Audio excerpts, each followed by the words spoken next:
Scuffed.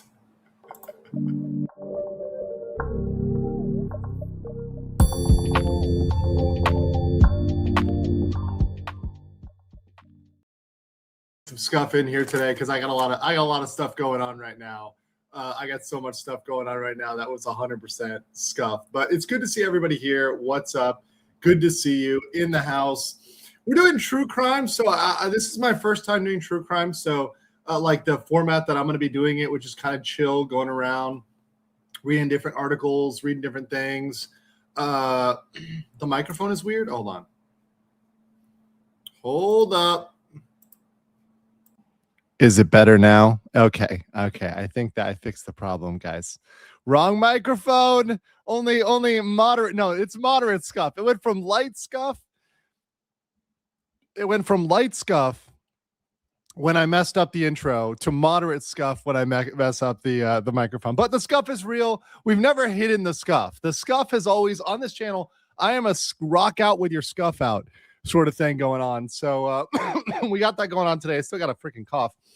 I've got all the food here today. I've got my water, right? This is a very good water, right? Very solid water. I like good quality water. And I've got my breakfast. So I'm actually eating the Yakun Kaya toast. So this is actually amazing. If you guys haven't had Singaporean Kaya toast, very good. I'm going to be like snacking on this as we watch the AP conference.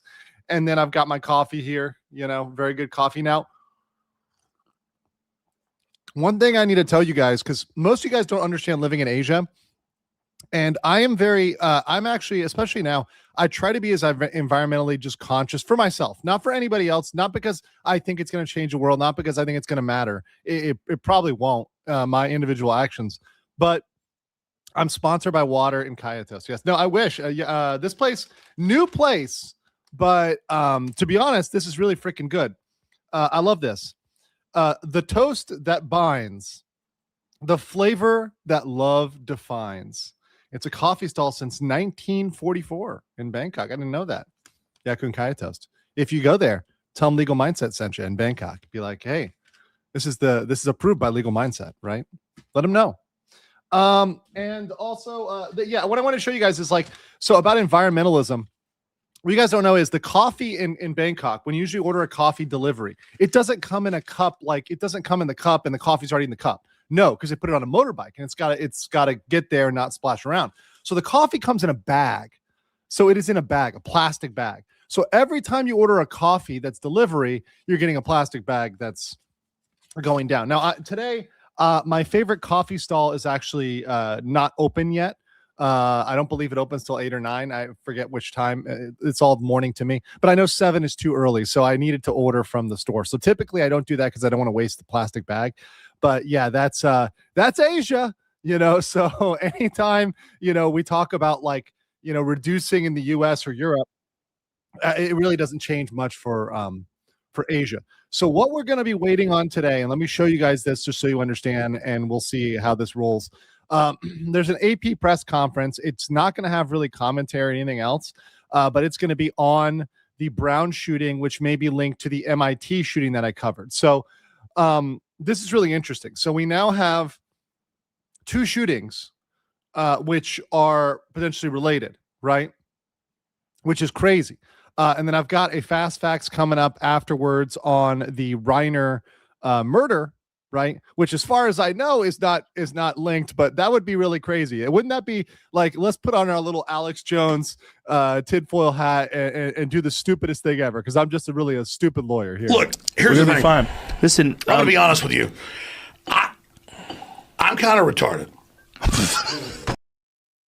So let's just retard Max here and say, well, what if they were all related? What if all the shooters? Now that's crazy, right? That's crazy talk, right? Just crazy Andrew saying crazy things, right? But yeah, let's see what goes on with this. They're going to be kind of cycling over here. They're going to give a 20-minute warning, so we should have some time on that. Hopefully, it kicks off sometime in the morning. If not, then I'll try to catch it later. Then we'll try to catch the review. But they said they were going to do it this evening at some point. So yeah. Retard Mac. We're bringing the word back. The word is back. The word is back. I mean, it's not going anywhere. Like we tried to put that one in the closet. They tried to put it in the closet, and retard would not stay in the closet. Retard had to come out of the closet. It's sorry, it's out now. We can't put it back in there, right? And as long as you own it, it's not a negative thing. Like I'm very retarded sometimes. So I own that, and look, I get a lot of stuff done. Hika gifted 5 legal mindset memberships. Thank you so much for that, Hika. Yes. Doug Diaz, thank you also for the 5 legal mindset memberships. Let's do a different one. Let's do a little bit of emotional damage. Doing a little emotional damage here in the morning. That's always good. I'm here for the Scuff says, take my lunch money for the Scuff. Oh, thank you for that lunch money. I appreciate that. Thank you for that. And guys, thank you for your support. It really has helped me get through. And, we're going to be doing actually a lot of true crime because we have Courtney Clenny coming up. So we're going to kind of get the audience prep for some real true crime. That should be great. We're going to have Ava on. So we're going to kind of balance out her lawtism with my kind of big picture and my social understanding of social situations. So that should be really cool. Steve Godney says, was the MIT professor conservative? I don't know whether he was a conservative. He was Portuguese and he was pro-Israel. So that's the one thing you got to be very curious about that's going on there. Euro Clegane, remember, for 15 months. Or maybe, I don't know if it was just Clegg, and I just assumed Game of Thrones because Game of Thrones. It's the chemicals in the bagged coffee. Hey, listen. Chemicals. Tastes just right. If this is chemicals might not be that bad. They might be able to sell me on chemicals, right? They might be able to sell me on chemicals. Actually, it's usually like the sweetener or something else. But yeah. Today we don't have a PP because I just wanted to rock out and do this one with you a little bit more casual because it's different type of content. So I'm trying to figure out how to get my PP to work, how to get my PP into something new. When I'm doing something new, I have to figure out how to use my PP appropriately, right? And there's lots of ways to use the PP appropriately. This is a very very civilized and totally not degenerates. You guys degenerates. So if you want to talk my degenerate knowledge of Singapore, this will kind of give you everything you need to know. They used to have this place. They used to have a complex called Orchid Towers. I think they took it all down, but it was essentially KTVs. I think there were some go-go bars that would be similar to Thailand. But they took most of that down and cleaned that out. Because obviously things are being gentrified. There's obviously limited land in Singapore, right? But anywhere in Asia, you're going to find special entertainment, right? But it's not all the same, right? So in Korea, that would be like the host clubs. In Japan, that would be the Kabukara. I'm pronouncing that wrong right now. I'm just woke up, guys. My coffee is not processed yet. Also the soaplands, also the Osaka stuff. There's lots of stuff, but it's all legal. Once again, it's all legal. It does not break the law, technically, right? Technically. Okay. So the most legal of lollies. Yes, exactly. Super legal. Big Buddhist for 5 legal mindset memberships. Thank you so much. Yes. Also, Big Buddhist, I know you said you were modding on Twitch at one point, so maybe hit me up and then we'll maybe just put you'll be like a dedicated Twitch mod, right? So you'll be like you're just on Twitch. You don't need to be on YouTube. You just be on Twitch. So we are live on Twitch as well. I am going to be doing, this is a new one. I am going to be doing Kick eventually. And I actually have an idea. So Sam Pepper actually wrote this really interesting, let me pull this up, and I DM'd him. And I said, hey, I'm willing to give you a fair shake if you present your evidence, right? Because he's got to have evidence, right? I'm not buying into this if it's BS, right? And I'll be the judge of that, and we'll adjudicate this. But Sam Pepper had a very, very, very long message here about the fireworks incident. So he fired fireworks. If you don't know about Sam Pepper, he fired a firework into a group of children. Now, you can't aim a firework specifically. So obviously he didn't know specifically he was going to blind somebody. But everybody with some brain cells knows it's stupid to point fireworks at people. Like that's 101. It's like a gun almost. You don't point guns at people. You don't point fireworks at people, right? Like that's just 101. And people make mistakes. When I was a kid, when I went hunting, I accidentally pointed and I was a kid. I was very young, right? But I couldn't get my shotgun unloaded. It still had one round in it. I didn't know how to clear the final round out of the chamber. And I accidentally swept my uncle or great uncle. He was like my uncle's dad, right? And I got punished so severely for that. But I made that mistake once and I never got it again because I was punished, right? And after that punishment, I was like, well, I'm never doing that again, right? And I figured that out real quick. You don't point fireworks at people, right? It's just reckless. It's just stupid. And it does deserve public shaming.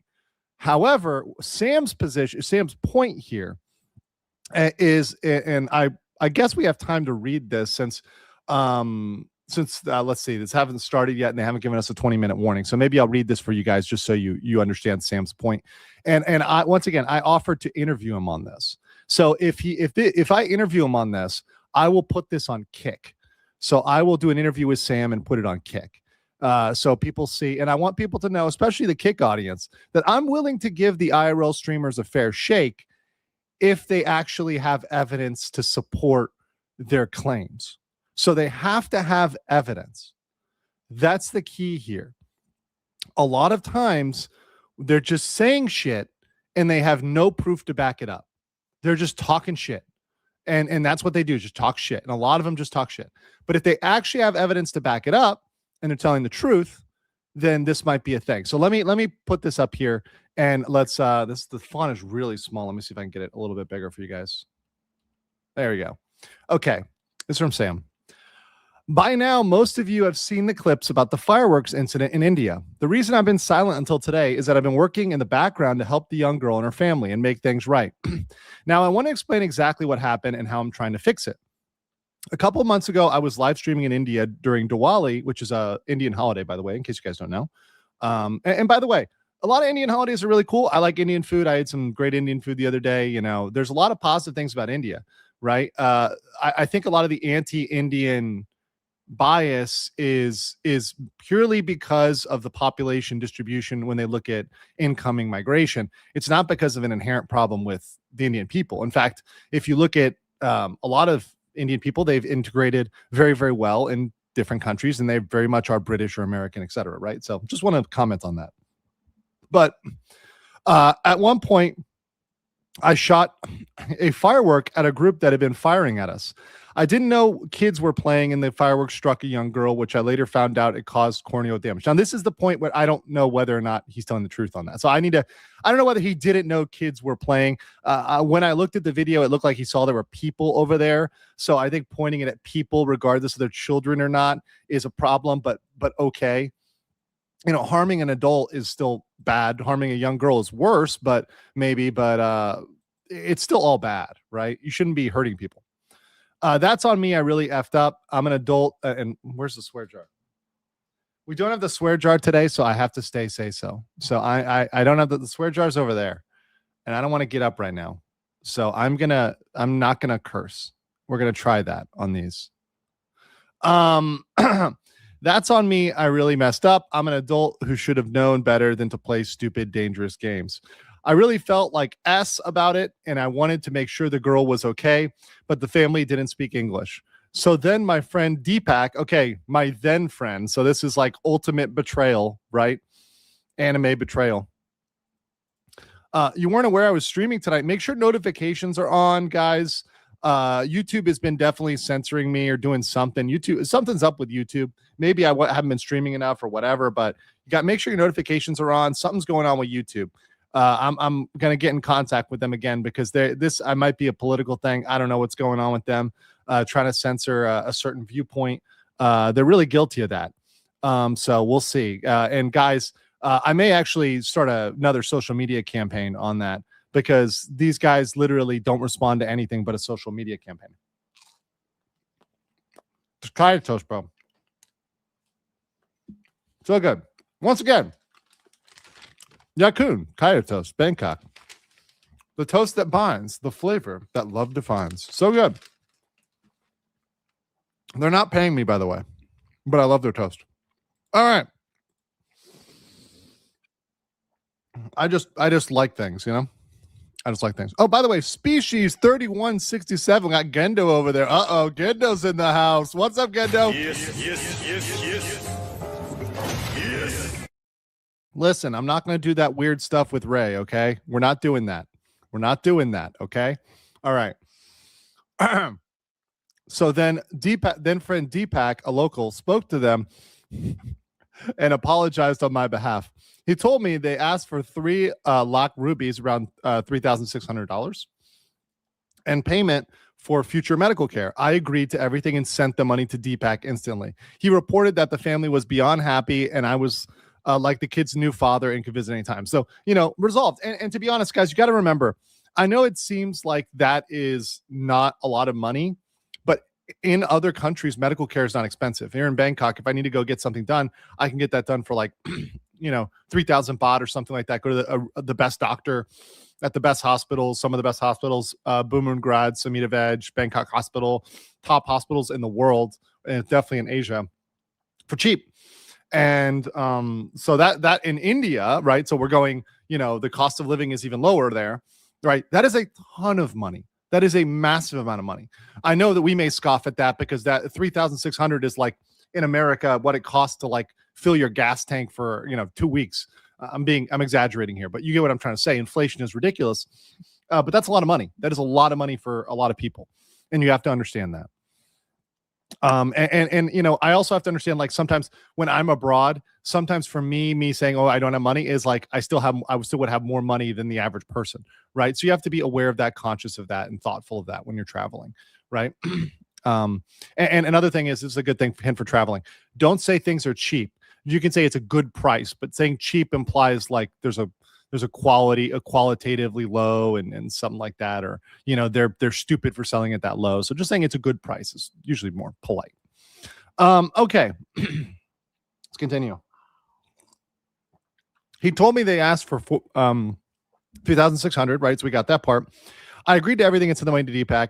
He reported back they're beyond happy, like the kid's new father, could visit anytime.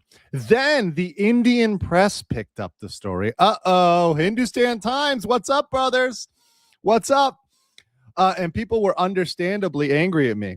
I decided to leave India rather than continue live streaming and making things worse. Kicked and served me a deserved 30-day ban. And look, I actually, you know what? This here from Sam, the fact that he said he deserved a 30-day ban actually gives me more respect for Sam, because Sam came out and said, I deserve that. And you know what?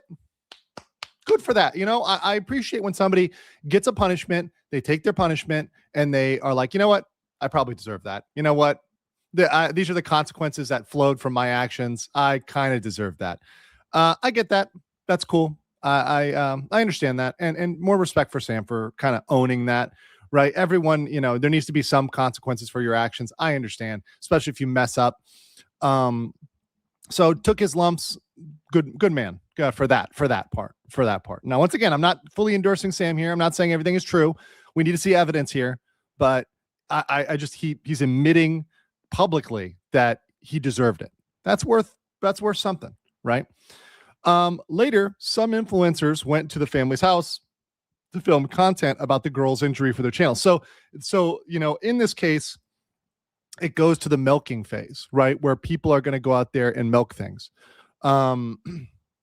And this is where the influencer culture and the content creation can become a problem, because these people that are coming on after, right? The people that are like I don't want to say CoffeeZillas, but they're the creators out there that are milking the situation, right? They can make it worse than it really is. And I see that perspective there, because they're coming out and blowing it up. So what happens is it becomes this bigger thing, this even bigger thing, right? So during it turns out the family only received 1,200 of the 3,600 I'd sent.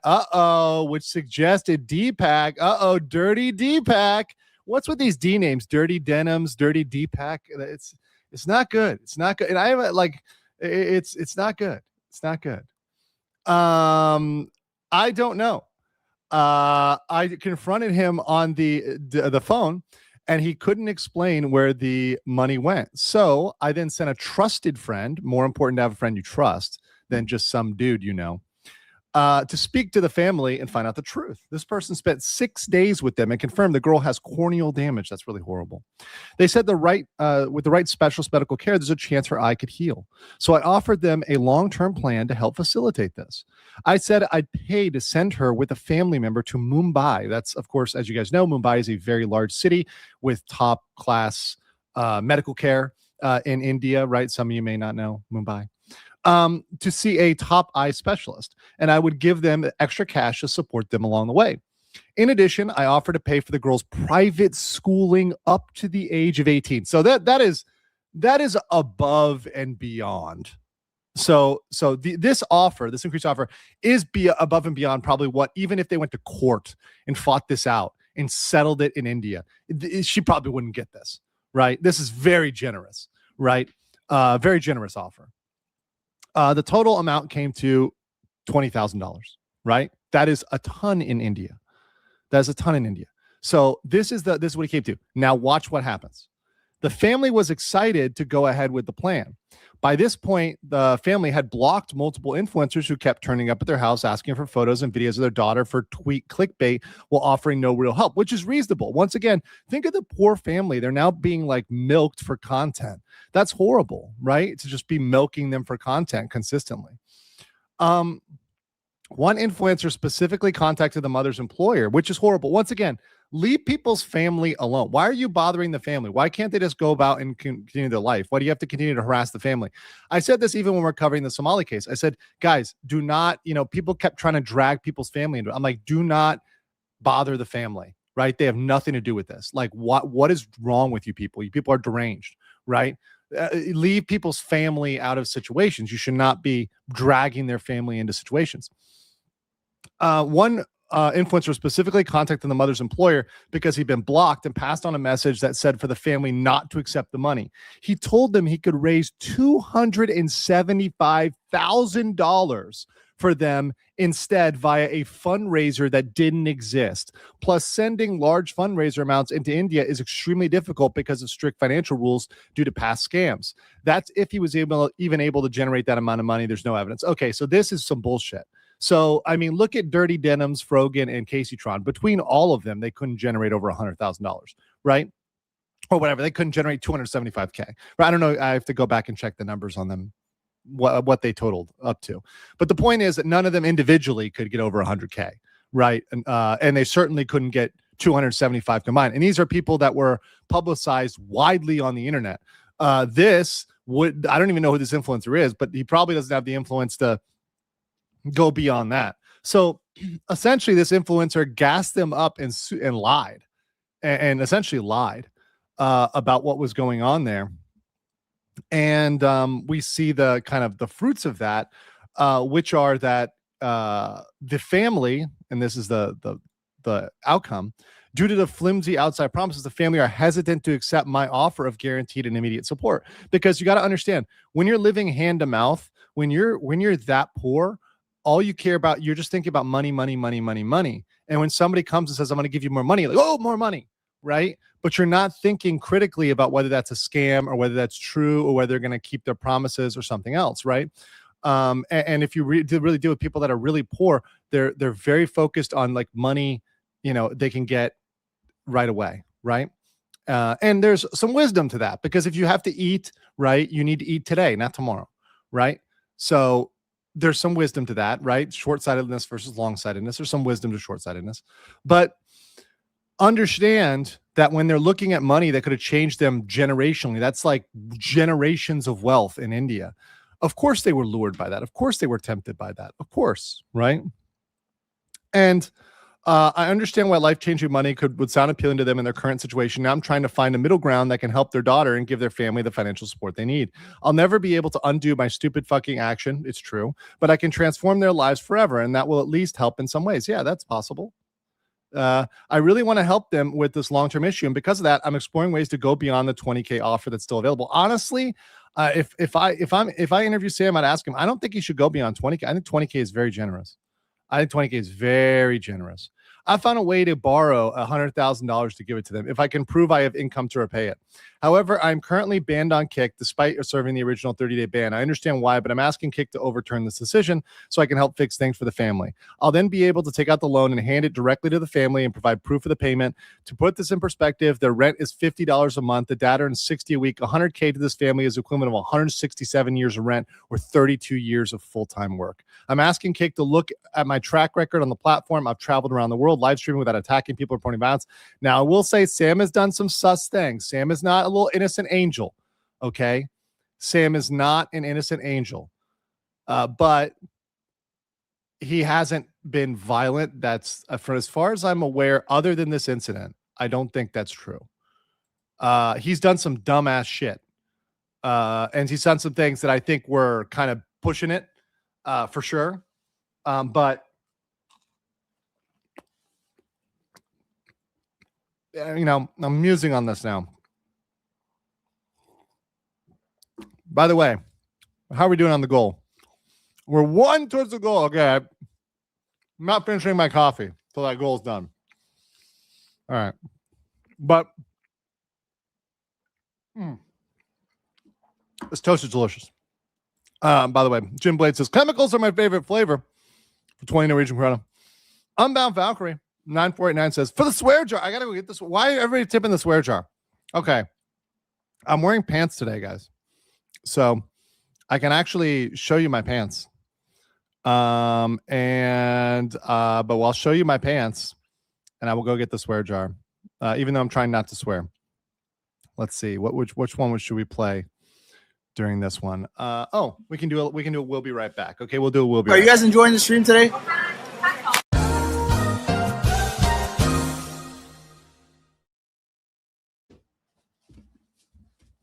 Okay. All right. See, we got pants on. Got pants on today, guys.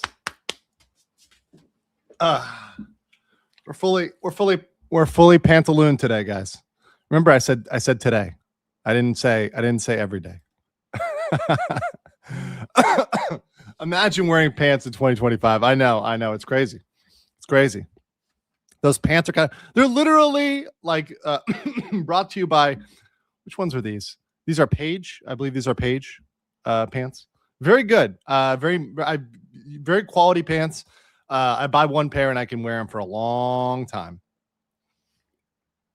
That slap was sus. How was the slap? It's a slap. Like, what the hell? How can a slap be sus? Mudang, answer that question. Hold on.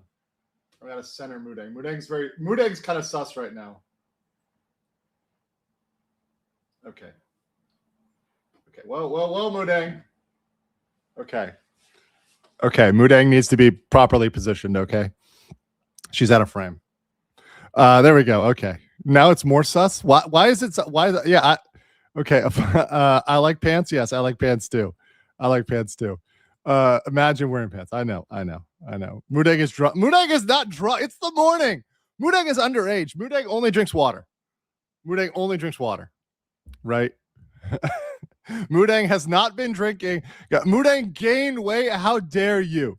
Hold on. I got to find one. This is straight from Mudang to you, Jin Blades. Specific. Fuck you! Okay, and guess what? I'm putting something in the swear jar for Mudang, okay? That's for Mudang. Okay. I'm going to have to get more change. Swear jar's getting kind of full, guys. Also, another good thing to keep around, if you keep around these hygiene wipes, they're like baby wipes or whatever hygiene wipes. If you're ever eating like the Kaya toast, something like that, they're great for cleaning your hands because the last thing you want is sticky keys, right? And I know why you guys have sticky keys. It's not the same thing as me. Usually it's because I'm eating, okay? Not because of the, not because what you degenerates are doing. All right. Very useful for everything. Usually if I clean my face first, I'm then going to use it for my hands. Good pattern. All right. Now that's out of the way. Let's see. How we doing? AP is still not there. All right. So let's finish off with this. He says, I'm ready to make this right if you have the opportunity. Okay. So here's what I'm saying. Sam, I will interview you He's apparently Sam Pepper is here in Bangkok. I will do an in-person interview with Sam Pepper. My offer to Sam. I would do an in-person interview with Sam Pepper, and I will review the evidence. He needs to provide evidence of all this shit.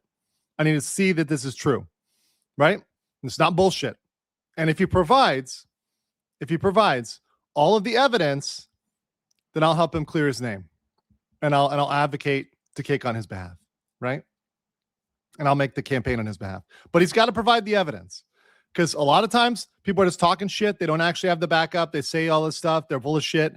I want to see the evidence. If Sam Pepper shows me the evidence, we can meet at a neutral location, right? Or I can go to his condo, whatever. He can show me everything. If he's got the Carfax, then give me the receipts and we'll clear it. If you're full of shit, then I'm gonna call you out, right? You better not be full of shit. But if he's telling the truth, then yeah, he's getting scammed, right? And that the influencers are pushing it up. He honestly shouldn't have to borrow. That's the part that was like, okay, you shouldn't have to like go into debt so that you can fix this. That's not right. Garrett Griffin 461 says, for the swear jar, for the sus jar, or for whatever jar. Thank you so much for that 5, Garrett Griffin. I appreciate you. I deeply appreciate you, actually.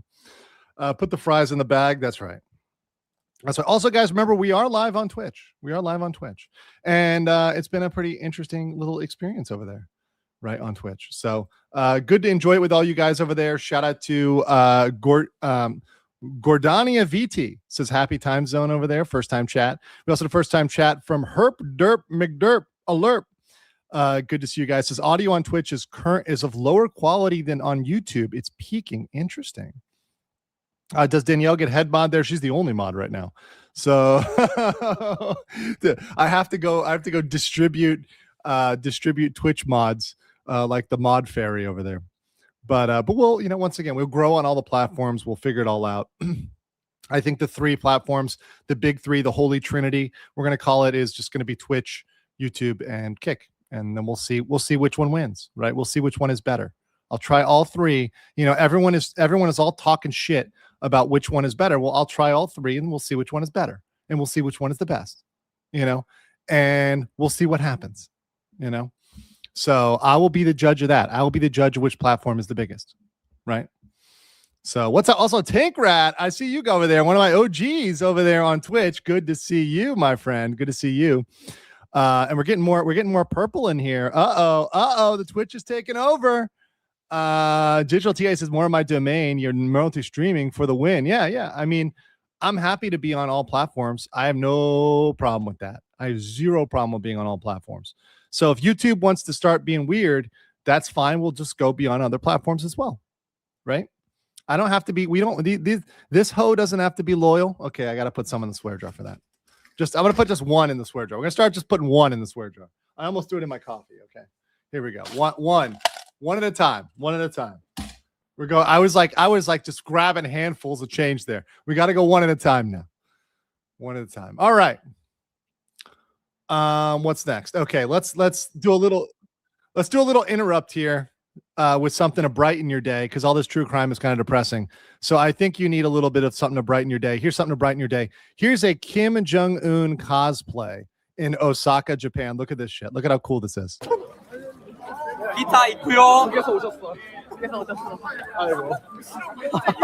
you from? Oh, South Korea!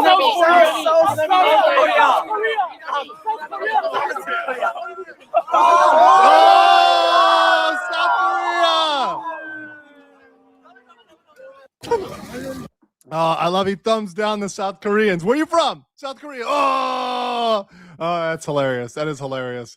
Rocket Man over there in Osaka. The great cosplay. If you guys haven't seen my my Kim Jong-un on my Kim Jong mindset on Locals, you got to check that out. That is always very funny. Very, very funny. Or actually, I think I have it here too. Hold on. I think I still have it. Do I still have it set? Let me see. Let me see if StreamYard saved this. Edit avatar. Oh, it's still here. I forgot about that. Oh, yeah, guys. We can always go like this. If we ever need to present, we can always go like this. And you know what? I approve. It's been a while. I need to remind people about Kim Jong mindset. All right. So let's get into our main story today. We're still waiting on the AP. The AP is doing what the AP does. And actually, let me make sure I'm going to push back my FF. No, it's already at 9 o'clock. So maybe we'll have time for that. We'll see. We'll see. Okay, let's get over here and let's cover the Brown shooting, shall we? What's up with Johnny? Nothing. There's nothing going on right now. Now, I will say one thing about the Johnny Somali case real quick. Just like a mini update on Somali. He did make comments on Atozi's family. And it's not my place to comment on that and whether or not to give him attention, which I may not give him any attention on that. After Atozi comments on that, if Atozi comments on that, then I will go after Atozi. But Atozi's first on that. That's his business, right? So we'll see what he says. If he says nothing, I'm saying nothing, right? And once again, that's not my business to get involved in, right? Somebody else. It's his business. Species 3167 for 10 says, for Mudang's new hat jar. Oh, thank you so much. I need to, we already have a lot of hats back here. We've got I'll show you. We've got the little Thailand style hat here. I like that one. Plant hat. We've got the I Love Bangkok hat. We've got the Thailand hat with a little elephant on there. Cool elephant. I like that one. And then we've got the Navier hat. Remember my somebody I know sells boats for that company. And then American Cowboy. I like that one. Established 1993. I'm a little older than 1993, but I am indeed a cowboy. Sometimes I'm more of a white hat cowboy, and sometimes I'm more of a black hat cowboy. But either way, it's all cowboy. But we'll get some more hats. Yeah, we'll get some more fun hats. Maybe I'm gonna get like some New Year's swag for Mudang or some Christmas swag for Mudang. I do have a Santa hat, but I don't know if it's gonna fit her right. It's like a cute little elf hat. 1993 was a good year. Jurassic Park. That's right. I do love dinos. Trucker hat got my vote. Maybe we'll start doing like a poll and we'll like switch the Mudang hats. Like if they like based on the poll, like which one you guys want to do. In fact, you know what? Let's do that right now. So by the way, 83% of you say true crime interests you. Cool. So let me give you some options for Mudang. We'll just put a couple here. Okay, Mudang hat. I Love Bangkok, Thailand, American Cowboy, and what's the other one I got here? Let's go with the fourth option is like crazy Thailand hat. Plant hat. Okay. There you go. Okay. It's like the fedora. Like the crazy Thailand plant hat is like the fedora. It's this one. So we'll get it. We'll switch Mudang's hat based on the poll.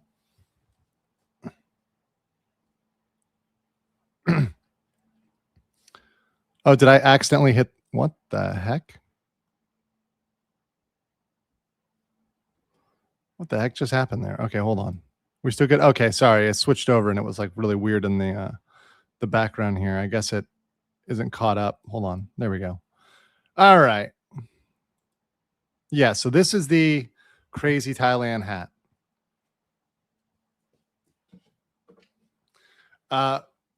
For Mudang's future hubby. Well, I am very protective of Mudang, so I've got to choose that hubby well. That hubby has to meet dad's requirements, right? So if dad is not happy, Mudang is not allowed to get married. Okay, so I'm very protective of Mudang. Mudang is going to stay single forever unless dad is happy. Dad's got to be happy, right? Once dad is happy, then Mudang can get married, but not before dad is happy. Dad's got to be happy. Okay. Mudang's future hubby. That's right. Okay. Let me see here. Also, shout out to the locals, JP Ravenfire and Schmitty, who asked over on locals, are you going to have a look at the Bondi shooting? Yes, I will look at the Bondi shooting in Australia. That is crazy. And shout out to the hero, a Syrian. He was Syrian, and people were saying he's Christian or Muslim. I believe he's Muslim, but it doesn't, once again, race, religion doesn't really matter. He was an ex-military, and he stopped it from being even worse. So he actually saved, people's lives, Jewish lives, etc., there on the beach, which is really crazy and heroic. So, you know what? That is one I should highlight because heroism should be highlighted, right? Heroism should be highlighted. Don't put a hat on me. Mudang is not meat. Although, fun historical fact. A long time ago in Louisiana, they thought about bringing in hippos to control the river and to control like the grass and stuff like that. But they decided against it for whatever reason. Probably good because hippos actually kill people. Like hippos do kill people. And while Mudang may one day kill somebody, she hasn't yet. Okay. She hasn't yet. So the chaos Mudang has not been unleashed yet. Not yet. Maybe in the future. Right. An infuriating wrinkle. Oh, wait, something is happening. Okay. They doing something? What are they doing? What's the AP doing? Okay, maybe they'll be speaking soon, but let's get you an intro here. Hopefully they get started on this pretty soon. This is from Washington Post with infuriating wrinkle in the Brown University shooting, right? So the Brown University campus has hundreds of cameras, but none of them caught the shooter's face. I've never been a hardcore libertarian when it comes to surveillance cameras. Now, this is something that I am more sympathetic to because one of the reasons why they didn't have cameras, according to the university, and I can understand this, is because you want academic freedom. You don't feel very free to speak if you have a million cameras pointed at you. Because imagine if you were somewhere like in, I don't know, under the glance of Winnie the Pooh, right? If you watch my last video on the Winnie the Pooh situation, you know what's going on there. If you're under the glance of Winnie the Pooh and Winnie the Pooh sees you in the classroom talking about something they don't like, right? A no-no subject, right? And they can throw you in jail for what you say in the classroom. You don't feel free to speak. And to be honest, I agree with that. The classroom should be a place where you can say crazy stuff. So I do agree. Should there be cameras in the classroom? Probably not. Probably there should be something, but in the hallway, maybe? Yeah, sure, right? In the hallway outside of the classroom? Yeah, absolutely, because you want to see who's coming and going, etc., right? Winnie the Who? Yeah, no, you guys know who that is. We all know who that is. Everybody knows. The AI knows who that is. What if Mudang wanted to go her own way? MGG Tao, Mudang Tao, she can't go her own way. And sometimes you just got to do that. You got to go your own way. You got to do your own thing. I mean, I'm doing my own thing right now. And I'm loving it. I'm happier than ever. It's really good stuff. Okay. So this is right here. I've never been a hardcore libertarian when it comes to surveillance cameras. We've long got used to security cameras watching us, not in just the bank lobby, but on street corners, stores, bars, and other establishments. I'm annoyed by speed cameras, but it's mostly because they think 10 miles above the speed limit is ticket worthy when it's the default speed for most drivers. I agree on that. But there's something weird and unnerving about the situation with surveillance cameras and the recent horrific shooting in Brown. On Saturday afternoon, some malevolence-minded, is that how you say it? Isn't it malevolent?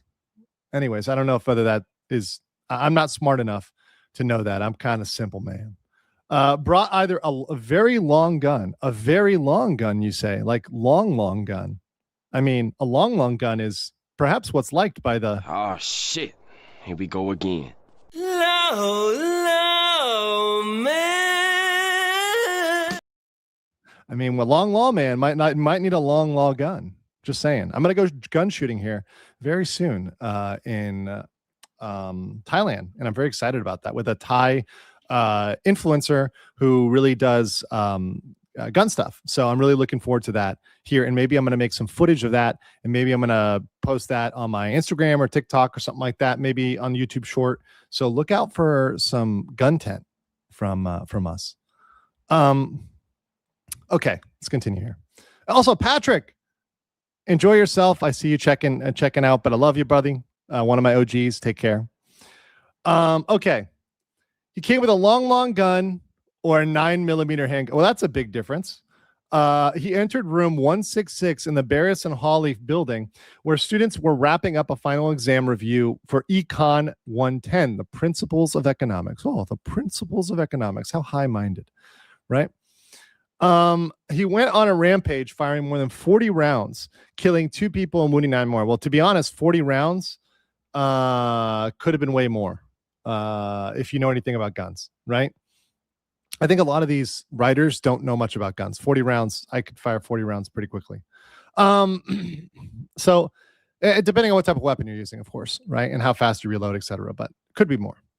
According to a statement by Brown University President Christina Paxton, 1 student remains in critical condition. Apparently, there are no police or campus security around to confront or even follow the shooter as he left the scene. He left little or no clue to his identity or motive. As of the writing, he's still at large. Authorities did release images of a person of interest from surveillance footage outside the building, but the suspect isn't facing the camera, is wearing a hat, and there's virtually nothing distinguishable about him. Hey, everyone at the Blaze, no need to rush on naming anyone based on gait analysis. Gait analysis is hilarious. Although I do have a very specific gait, but it still doesn't pin you down. There's a lot of people that can have a similar gait. Yeah, he had shitty accuracy. Yeah, that's exactly right. And you curse. So I'll put, you know what? For you, King Lugia, because you're an OG, I'm going to donate to the swear jar for you, right? So this is King Lugia's swear jar donation because he's a longtime member and because he's donated, right? So I will give on behalf of King Lugia, of the King of Lugias. On Sunday, authorities announced that a person who had been taken into custody was released and was no longer a suspect. At a news conference late Sunday night, Providence Mayor Brett Smiley, I'm sure he's not smiling now, said, "At this time, we have no additional actionable information from the video that has been reviewed from the building." Actionable information. So meaning they don't know. Okay, I just cursed again. They don't know shit, guys. They don't know shit. Okay. I put one in the swear jar for that. Okay. The video was released on the corner of Hope and Waterman's. That swear jar is getting real full. It's going to be the swear tub in just a minute.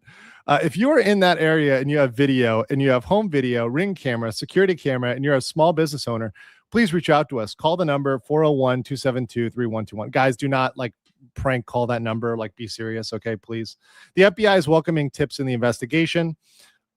State Attorney General Peter Naranha said that during the news conference, if there's was a piece of video where we could show a face and say this is a person of interest or suspect, you have it.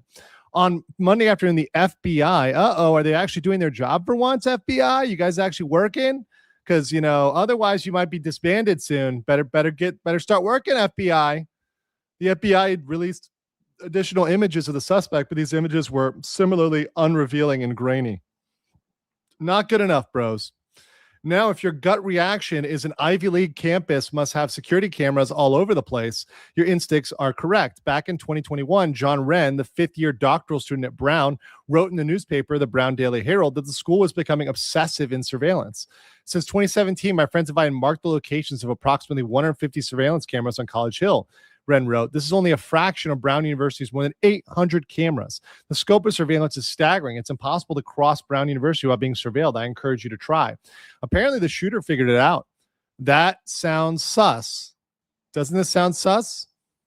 This is where people were saying there's the theory, and I think CCPC Tech brought this up, of did the school shut down the camera? And this is a tinfoil one. Right? This is tinfoil. It's not proven. It's just a theory people were throwing out there. So hear me out. I'm not saying this is true. I am not saying this is true. But the fact that they haven't caught these guys on camera is leading people to say that these universities, which lean left, shut down the cameras to avoid ICE coming to detain people. Let me say that one more time. That they shut down the cameras to avoid ICE coming to pick up students. This is just a theory, right? I'm not saying this is true. It could be a conspiracy. It could be wrong, right? But I'm just stating that when there are weird things that happen, let's look at Epstein, right? People are going to fill in the blank, right? And guess what? If you just state these things, you just say these things that maybe they're low probability, right? It's a low probability, but guess what? Not as in, I cannot absolve you. Mega based. We have to, in our world, and especially in the world of true crime, which this does make me a little bit more interested in true crime, you have to entertain the 1% chance. And I'm a man who lives by the 1% rule. If something has a 1% chance of being real, even a 1% chance, I take actionable steps to prepare for that, right? I'm like, well, this thing is crazy. This idea is crazy, right? But do I have enough evidence to say there's more than a 1% chance of this happening? If the answer is yes, then I need to come up in my head with a contingency plan for that, right? And I need to be prepared in case that is true.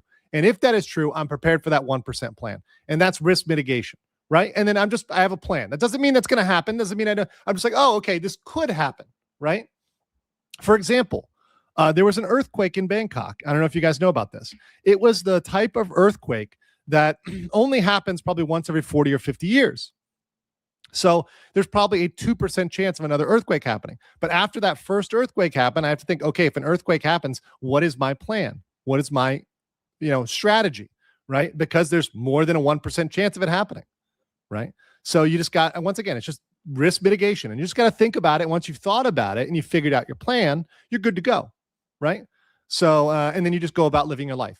Right. So a lot of people, for example, with crime, they get paralyzed by crime. They think there's murderers around every corner. That's not true. Most people are good. Most people are good people. However, just be prepared in the case of things that might be there. Another one. Here's a big one.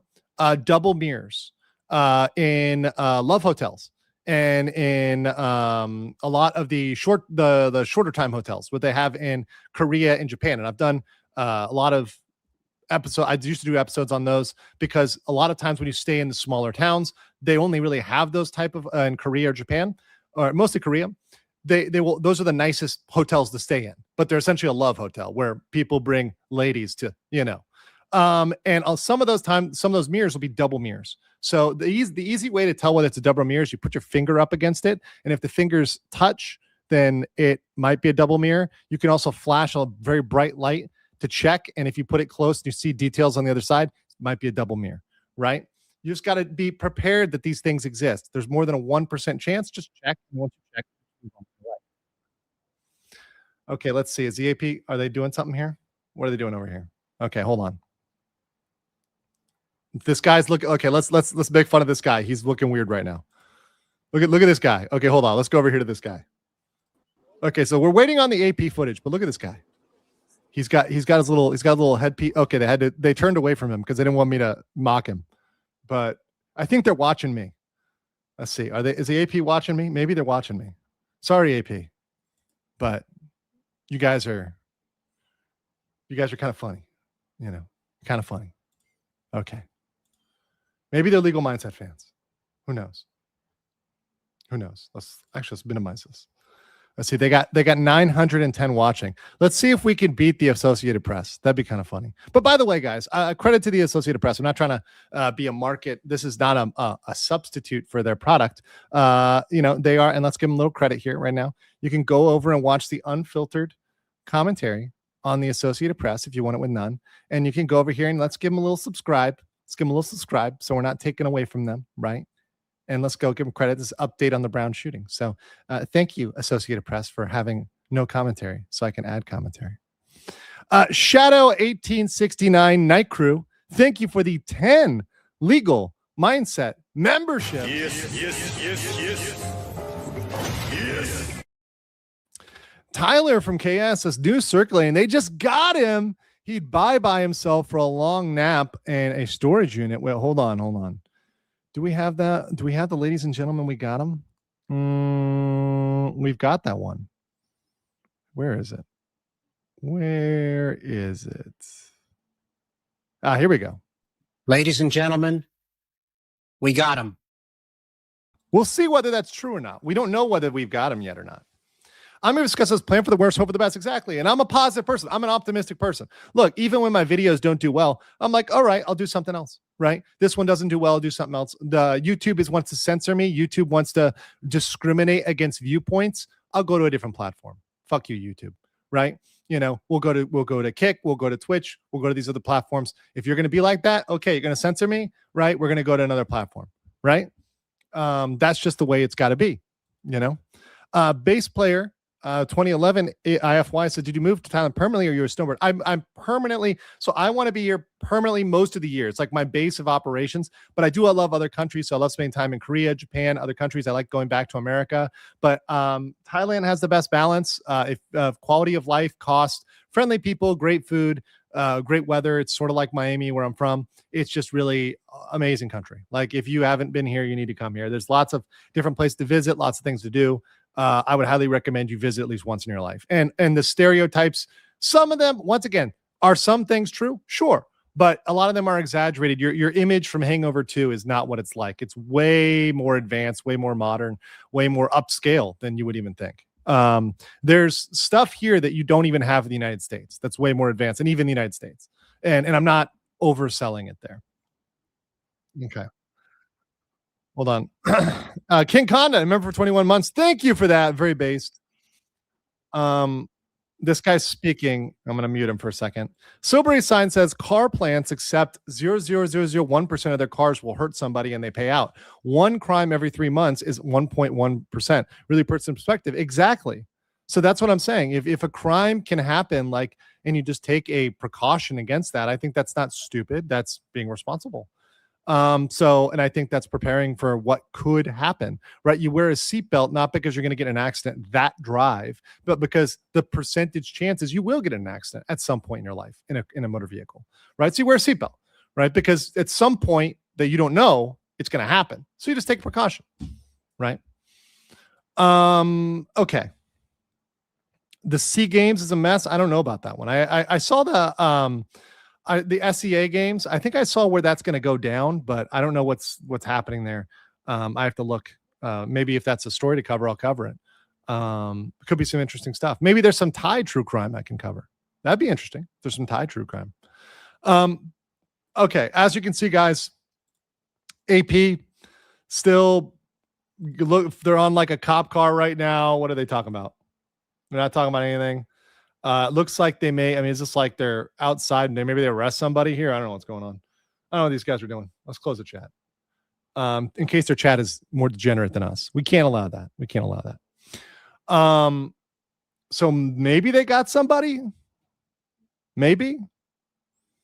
This is actually a good one. Afix says, on average, you will eat, and I'll pay for Afix because he's done a lot for me. He really helped me with Discord. So this is for you, Afix. This is for you, buddy. Swear jar for you, buddy. I know you're a naughty one. Okay. We met in Korea. He's based. On average, you will eat shit every 22,000 stairs. That's fair. That's fair. The women esport was a cluster. Yeah. That Thai girl who had somebody else playing for her. That was a mess. She got the entire team disqualified. It was embarrassing, honestly. And it was a shame because it disqualified the whole country. Shadow 1869 says, I will donate on Kick when you get there and keep 95%. Yeah, I'm going to set that up today. So I'm setting Kick up today. After that, it's kind of my homework assignment for today is just set up Kick going. Hopefully Kick can work with StreamYard. StreamYard's been doing really good with Twitch and YouTube. So if I can use it for all three, that's easy. You don't need to go to OBS. I can just stick around here and do all three, which would be amazing. I would love that because it's just the easiest way to do it. Okay. So I think I got everybody. Yes. So we'll be having that holy trinity. Yeah. Kick, you keep like 95%. Dude. Yeah. And I heard, you know what? Misgift may have said something true because Misgift says after a little while, he's making more money on Kick than he's making on YouTube. Okay, cool. You really need mods for Kick, by the way. Okay. Well, if you have experience with Kick, obviously Danielle will be there. Obviously JP will be there because those are my OGs, right? But if you're a Kick person, if you're like a really dedicated Kick person, like for example, Shadow, if you know Kick really well, send me a email and I can mod you. AndrewEsquireLive@gmail.com. And I will mod you on Kick. And then we can have a Kick crew. And that would be that'd be kind of awesome, you know? And obviously you can have me on Twitch as well. Right? A subsidiary of Big Gamble. Well, they're actually going to get ads soon. So I do imagine they're going to have to cut back on some sort of content because the advertisers will not let them be uncapped. I think that's good. I think they shouldn't be promoting any commission of crime. But that said, there is something good about being free to say what they want to say and being more free. So that's a good point there. Kieran said, I heard some kerfuffles going in the VTuber involving a certain iron rodent and some old Twitter messages from her past that is creating quite a story. Ooh, I think we have to get back and review that because I have been out of the VTuber sphere and I promise to get back to that, to my VTubing roots as soon as possible. So I will definitely check that out. And maybe that'll do well on Twitch as well. So we'll do some looking back on that as well. And maybe I need to start posting my Twitch links on X as well. So everybody knows I'm on multiple platforms. In fact, we can probably do that now. Can we do that now? Okay, I'm going to go ahead and do that now. So everybody knows that we're also on Twitch because people may not know that. The people of X may not know that.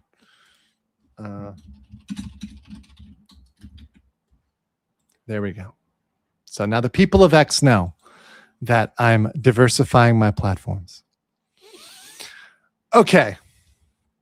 Blibral for member for 15 months says late to the game, but happy 15 months. Hey, welcome. Happy 15 months. Glad you're here. Good to see you. Blibral.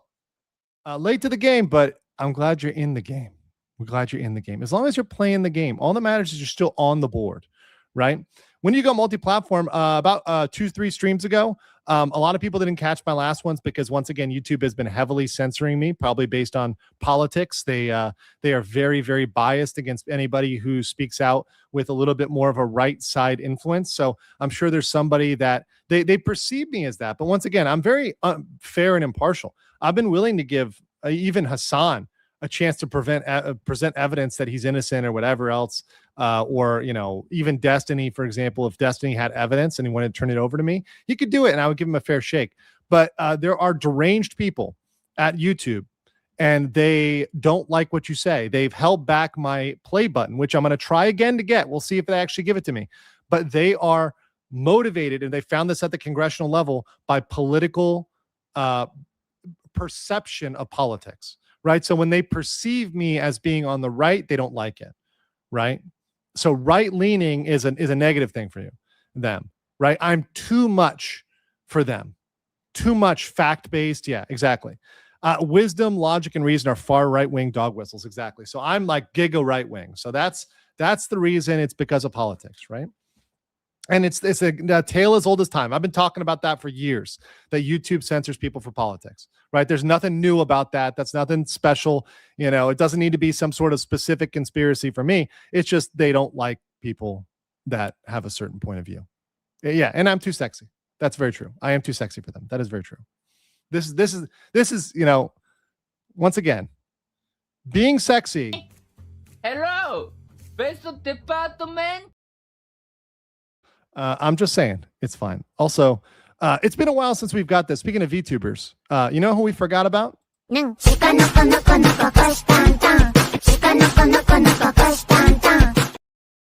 Forgot about Pekamama for my VTuber references there. Anybody who doesn't get that and is like, what the hell is going on in the stream? Don't worry. All will be explained in time. Anyways, let's get back to our article. Reading about the cameras. Once again, we were talking about the cameras. Guys, I hope you can you guys follow my ADHD like in the chat?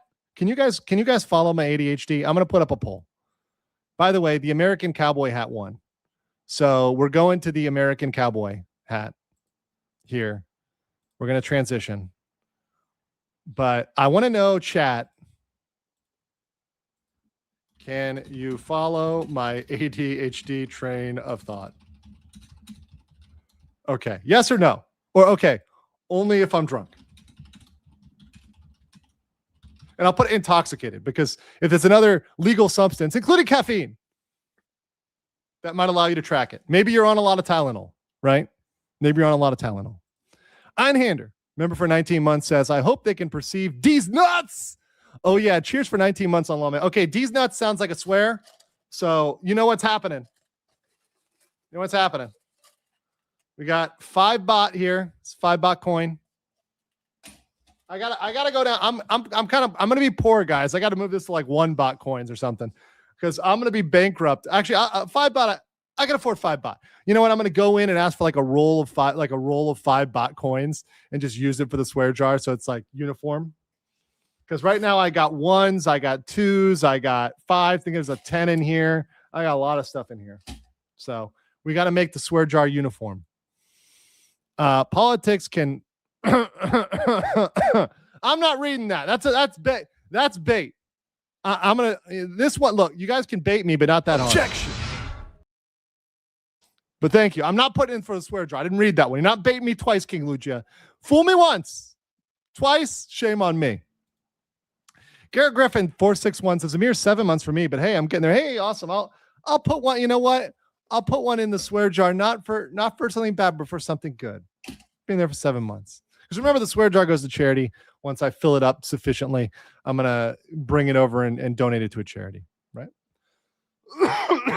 Okay. 5 bot is yes, that is. Let's see, 5 bot. I'll do the conversion here. 5 bot is 16 cents. 5 bot is 16 cents. So every time 5 bot 16 cents US. It's not 1 penny. 1 bot is less than a penny. 1 bot is less than a penny, but 5 bot is 16 US cents. So yeah. I'll probably donate to the animals. I want to donate to the animals. I like animals or plants or some nature thing.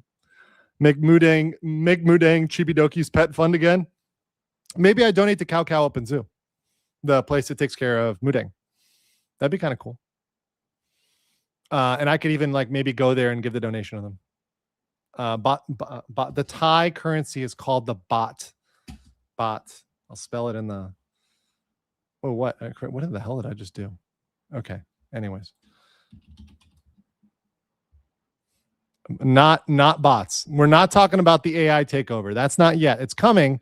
Elon's trying to get it there, but we're not there yet. His little icon on X is weird. It's like the future is automated. I'm like, not everything, Elon.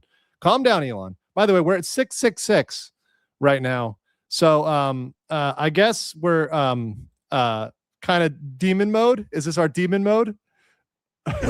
No. Wait. Yeah, we're going demon mode. We're at 666. Okay, we went down to 663. Okay, I'm actually comfortable going down subs when it gets off of demon mode. Okay, we can only go demon mode for so long. Yeah, Butlerian Jihad. That's kind of demon mode. That was kind of the demon mode of June. Was the Butlerian Jihad, right? Anyways, guys should all read Dune. Dune is great. Okay, let's continue here. Okay. So what they're saying is about cameras. There weren't a lot of cameras in that brown building. The reality is it's an old building attached to a new one. We're not holding back video that we think was useful, which is true. Older buildings typically don't have as many cameras. Again, this doesn't make a ton of sense, as old buildings can have new security cameras installed. While the Barris and Holly building is at the edge of campus, one would figure that no matter the direction the shooter fled in, he would have passed by at least one camera that would give him a glimpse of his face. The failure of the university's system of surveillance to generate more useful leads is frustrating and infuriating wrinkle in an already frightening situation. And it raises the question, if a network of security cameras can't offer much help in a situation like this, why do we have them in place? And that's a good question. I think that's a valid question.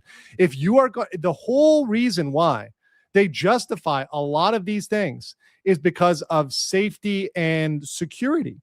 And they say, oh, we're doing this for your safety. We're doing this for you. Like the Patriot Act. Remember that? Right? Oh, that was supposed to be for our safety. Well, guess what? At the end of the day, these things are only used against us, right? As citizens, they're only used to take our freedoms. They're not actually used to protect us. So if you're not going to be using these cameras to find criminals, they all have to go because they're not doing their job. So the cameras have to go. And then we need actual human security, right? If the cameras aren't doing the job, we need human security. That's what we need, humans. And we need more humans in there because guess what? Maybe the cameras aren't able to stop them. Maybe the only thing that's going to stop a bad guy with a gun is a good guy with a gun. Maybe we need somebody in there who's strapped. Maybe that's a lot better. A good guy in there with a gun. He's got his gun. He's strapped up. It's America. And they're walking around and anybody comes in there, they're going to gun them down. It doesn't matter. And once again, this can be an official. This can be an official. It can be a police officer. It can be somebody who is a licensed security contractor, right? It can be a private security contractor. So they're more under the control of the university, but they have a proper license to carry within those premises. But there needs to be people that are strapped because the cameras aren't doing it. The camera is not going to take somebody out unless you put like the camera has a stun gun on it. Like there's tons. Yeah. Somebody said it here, there's tons of veterans that would do that. Right. And Armed Society's polite side. That's exactly right. It's not going to work. The cameras aren't going to stop these shooters. Shooters are going to stop these shooters. Right. And I say that as a shooter. And I know a lot of good guys with guns who would be happy to do those jobs, Right. And that's a job for those people.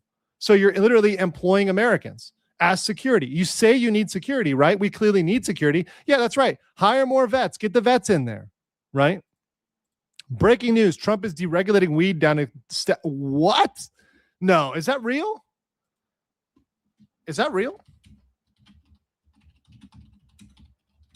We need to deregulate a lot of drugs. Is that true? Whoa, that's true. That is true. Expected to move it down to Schedule 3. So that recognizes it as having a medical use. We need to do that with a lot of drugs in America that have medical uses and get them down to Schedule 3s. There's a couple others that have medical use that need to go down. Some of them need to stay up, but some of them need to go down because they have medical use, legitimate medical use, right? So that's cool. That's really cool. And yeah, that's lowering the exposure, right? Lowering the risk profile, right? And without legalizing it. This is really cool. Yeah. And once again, this is a middle step. And I think, I'm not aware of Thai law, but just my understanding of news is that's kind of how they handled it here. But I'm not an expert. I'm not a Thai lawyer. I'm not opinining on Thai law, right? But other countries that have legalized in general across the globe have used the medical way, and that's fine. Right? You don't have to fully legalize. Countries that don't want to fully legalize don't have to fully legalize. Right? And I think it reduces crime. We're talking about true crime today. And a lot of the stuff we're going to talk about, especially the Reiner case, which we have the fast facts on that. Now, I don't think meth or heroin should be something that is brought down and regulated. But perhaps if there were other ways to deal with the other some of the other substances, etc., that might prevent certain addictions or substance abuse in America, particularly if it's federally regulated. There's approved doctors, there's rehabs that are effective, right? That could actually work much better. So I'm all for regulation versus full out bans. By the way, we're back to 666. So I guess the devil is happy with us today, but may the power of Christ, may the power of Christ compel you, right? With these demons, we got to expel them. Einhander for 5 says 99% of the time when something is for your safety, the reality of the situation is it's only to cover their asses. That's right. Now we're up to 680. So prayer works, right? Little Jesus helped out. Get us up above 666 there. Get us up on the high side. Just saying. Sometimes it works. JRock3091 for 5 says, I'm an SRO, and in Oklahoma, every cop is at least trained, is LEASER trained for active shooters. Okay, I think that's an acronym. Let's look at what that means. I admittedly am stupid. I don't know what that means. So let's look at what is that. I'm not going to pretend I know what that means. Although in the past, I sometimes would do that, but I'm not going to pretend I know. Okay. So according to Google, is it LEA? Is that no? That's not. That's the wrong fucking one. Hold on. Wait. Is that right? Am I wrong on that? Okay, let me see what J-Rock says. What does it mean? I'm sure it means there's a con. Is that laser safety? Wait, what? What does that stand for? Must stand for something. Oh, there's an extra E. Oh, it is laser. Oh, law enforcement active shooter emergency response. Okay, there we go. That's it. That sounds about right. Okay, yeah. No, you need to have active shooter training. So once again, I think there's a lot of people out there that might have that training, right? J-Rex says, I'm an SRO, and in Oklahoma, every cop is trained. Okay, got that one. Silbury Sign for 5 says, so actual legal question. Ooh, actual legal question. Once again, I'm not a California lawyer, but I'm going to give you some general information, okay? I live in California, but I'm a federal employee. Does this mean I can technically consume it now? Academic curiosity, I swear. I'm not telling you to do drugs, okay? I'm not telling you on live YouTube to do drugs. YouTube has already got me in the naughty camp. You think me getting out here and being like, do drugs, kids, is going to be really affected? No, we are not doing that. Not happening. Once again, I'm going to play the little thing. No. Wait. I can't finish my coffee. Are we at the goal yet? How are we doing? We're 5 out of 10. We're almost at the goal. Okay. Oh yeah. By the way, I forgot to switch Mudang's hat. So you guys won the poll. American Cowboy. Let's pull her up here. Mudang is now an American cowboy established in 1993. Look at her. So cute. Mudang is so cute. Look at how adorable Mudang is. Got to get her ears out there. There you go. Let's see, her little ears are out, so they're not hurt. Look at how cute she is. Okay. Boom. Put her back. There we go. Mudang's good. Okay. All right. Mudang's perfect, right? See, all is right with the world. Let's continue, my ladies and gentlemen, with this. What else do we got?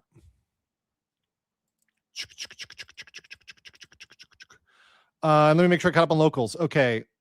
Oh yeah, someone was asking for my email. My email is andrewesquirelive@gmail.com. Right, so anybody can email me there. And thank you for volunteering, Shadow, for volunteering to mod on Kick. We're gonna get that set up today. So we'll have Kick rolling hopefully by the next stream. If everything goes right with the world, if all is right with the world, we'll be Triforcing it soon. Okay. Let's go back to our main coverage. So here's where we're getting today. So this is kind of going into the story and kind of getting into more of the story here. So police are investigating the links between the Brown shooting and the killing of MIT professor. So sources say a person of interest identified in the attack at the university and the death of prominent physicist 50 miles away. So authorities said Thursday they're looking into the connection between last week's mass shooting at Brown University and one 2 days later near Boston that killed a professor in a league school. This is the one that I said, this was the one where I was like, tinfoil hat, if we're in three-body problem, they would have killed this professor because he was literally exploring the edge of the universe. He was a highly educated person. He had pro-Israel links. There's a lot of stuff going on with that MIT professor. But there's a link now. Between these two people. So according to 3 people familiar with the matter who were not authorized, let's zoom in here. Sorry for the eye burn with the white, but I don't have dark mode on this. 2 of the people said, they didn't want to discuss it on a condition of anonymity. 2 of the people said investigators had identified a person of interest in the shootings and were actively seeking that individual. The attacker at Brown on Saturday killed 2 students and wounded 9 others in a classroom in the school's engineering building before getting away. About 50 miles, 80 kilometers north, MIT professor Nuno F.G. Loureiro, he was Portuguese, was gunned down in his home in a Boston suburb, Brookline. The 47-year-old physicist and fusion scientist died at a hospital the next day. The FBI previously said there's no links. Guys, the FBI was wrong. Are we shocked here at the incompetence of the FBI once again? I don't know. I mean, well, we don't know. Actually, hold on. Let me take that back, FBI. Sorry, FBI. We don't know whether the FBI is wrong yet or not, but there might be a link. Okay?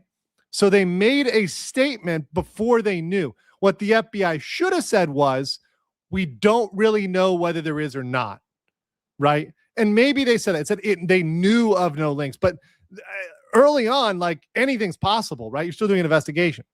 So well, I don't know exactly the language they use. So we got to look into what the FBI said there. But early on in an investigation, you really don't know what's going on. You have no clue. You got to figure it out, right? I gotta figure it out. Species says Mudang has her hat. All's right with the world. Exactly. I got my Mudang. She's got her hat on. What else do I don't really have any other problems, right? People say no money, no problems, but no Mudang, no problems, right? As long as I got Mudang, I'm all right. I'm a simple man. I'm a man of the Mudang. It's been nearly a week since the shooting at Brown. There have been other high-profile attacks in which it took days or longer to make an arrest or find those responsible, including in the brazen New York City sidewalk killing of United Healthcare's CEO last year, which took 5 days. But the frustration is mounting in Providence that the person behind the attack managed to get away and that a clear image of their face is yet to emerge. There's no discouragement among people who understand that not every case can be solved quickly. The state attorney general, Peter Nunha, said at a press conference, authorities have scoured the area for evidence and pleaded with the public to check any phone or security. So once again, this is a great point.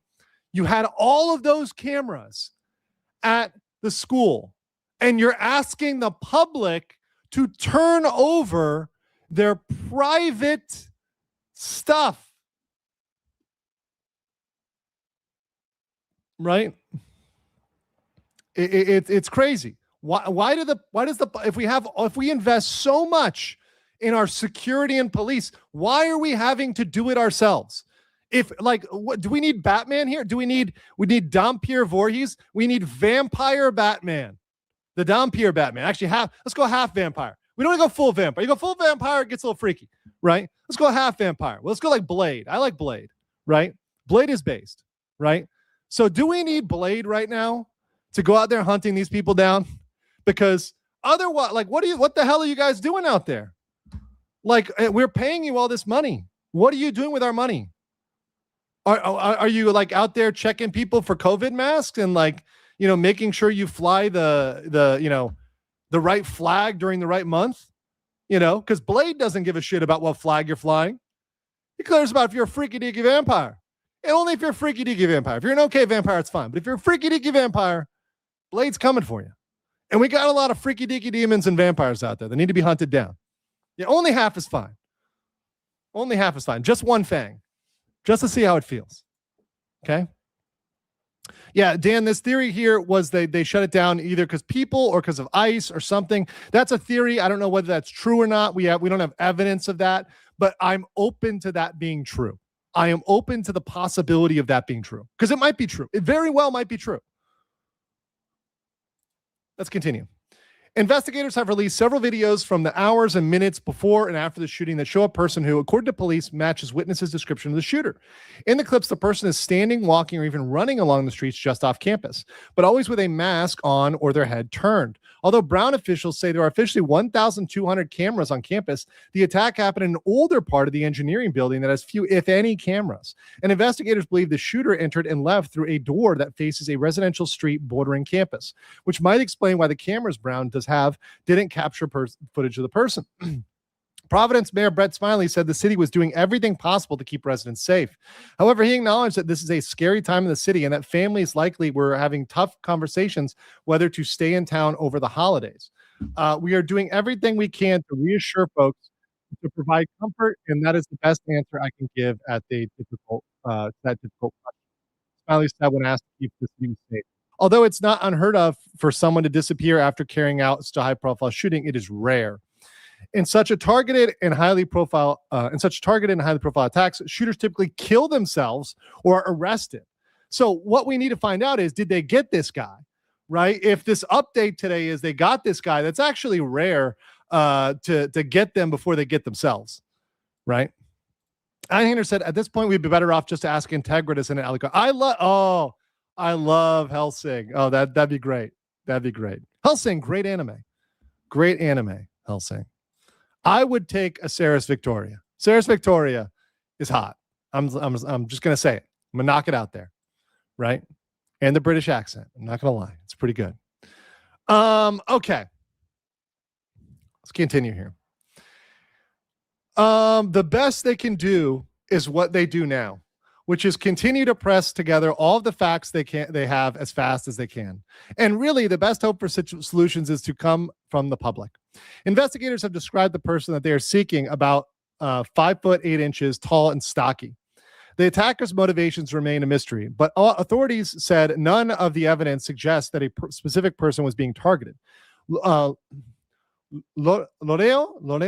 was, I'm not rolling my R's right. Lorero was married, joined MIT, and was named last year as the lead to lead the school's Plasma Science Fusion Center. Sorry, my like ADHD reading here is not great. Where he worked to advance clean energy technology and other research. The center, one of MIT's largest labs, had more than 250 people working across 7 buildings when he took the helm. He was a professor of physics and nuclear science and engineering. He grew up in Viseu in central Portugal. He was a researcher. He's shown a bright light as a mentor, friend, teacher, colleague, and leader. He was universally admired for his articulate, compassionate manner. So, I'll just say I pray for him and his family. I know that he's in a better place. Anybody who's taken from this earth unjustly, right? That's just absolutely wrong. So my prayers do go out sincerely to him and his family and all those that loved him, and just keep on, and I say this once again, having, relatives that ran funeral homes and knowing about death a lot, you have to live in the memory of a person, like my friend Jeff, right? We talked about that, live in a memory of a person, right? Remember him as the person he was, articulate, compassionate, smart, and be that in this world. And that's the real memory of somebody when they pass away, right? That's the real memory of someone when they pass away. I saw a wicked free run, but now for something happy. Free run today was 70 New Zealand dollars. What is that, like $2 American? I don't know. What is that? So I had to put the weeb down. Okay, cool. I thought about this. Maybe we need an elf intro. Maybe I need to get an elf intro. We got like a standard one. Maybe we got to get an elf intro because we got a horse intro. We got one for like the Rima, if Rima shows up again. We got one for the horse girls. Maybe we're going to have one for the elf girls too. Maybe we're going to have an intro for the elves. 70 Hobbit dollars. Okay. Have Ava help you. Okay. Well, we'll collaborate. I'll collaborate with Ava on a elf intro. That'd be great. Hellsing Ultimate did a good dub. That's very true. Okay. Enough weebery. Let's get to the this last article is from TMZ. So we're going to read this one. Once again, all the articles come together to form the source. Thank you to all the outlets for their work on these articles. Obviously, they all bring something different to the table. TMZ says, investigators think there could be a link between the campus mass shooting at Brown and the MIT professor who was later killed in his home.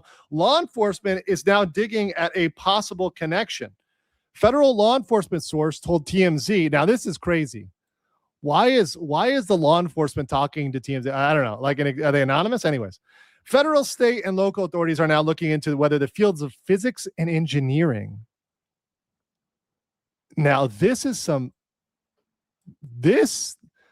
once again, Nice argument, Senator. Why don't you back it up with a source? My source is that I made it the fuck up. and I'll put one in the swear jar for that one. For Senator Armstrong. Okay. Now that's some tinfoil, guys. And it's not just me saying it. That's some glowy stuff. That's some real glowy stuff, right?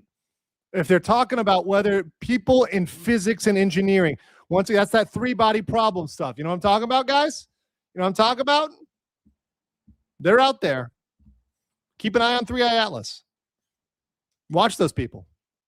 3i Atlas is really weird, guys. You haven't watched 3i Atlas? If you guys haven't seen 3i Atlas, what's going on with 3i Atlas? Keep an eye on Atlas. Those little buggers are doing some weird stuff. They may not be hostile, but keep an eye on them. One eye. You could have if you're cross-eyed, it's even better. You know. All right. Let's continue here. As we tinfoil this. Are linking the two cases. No suspects have been identified or apprehended. Right. Somebody says, I didn't see a conspiracy about being big energy doesn't want fusion to happen. That's not a bad theory. That has more than a 1% chance of being accurate. Right. Could also be a deranged failing student. Could also be that. Once again, all the things are on the table. Until we see evidence, I'm not taking them off the table. Right. I'm not taking them off the table until I see the evidence.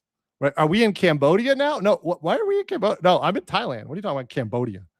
We're I mean, and speaking of Cambodia's going around and about to find. I'm gonna put a couple in the swear jar for talking about Cambodia right now. Cambodia's fucking around and they're about to find out. Cambodia needs to stop fucking around. And there's a lot of stuff going on. China was just found. Scambodia. They got mad because their scam centers are getting shut down, right, and being taken out right now. And Chinese mercenaries were just found in training. They were training the Cambodian forces, and even mercenaries were found in the going from the island of Koh Phangan, which I've been to, and has a bunch of sketchy characters. I've been there for the full moon party. That thing's crazy, right? That thing's insane. It's fun, but it's insane, right? It's in the movie. There's the famous movie about it. Actually, no, it's in the TV show White Lotus. White Lotus. If you go in that, it's featured on one day. Koh Phangan is where they do this big thing. And it's highly unregulated. Also, the island of Koh Tao, right? There's pretty much the local government doesn't administer the islands. The islands are kind of free. So these mercenaries can hang out there and be boated on over to Cambodia, right? So there's a lot of potential crime there. And there's some cold cases.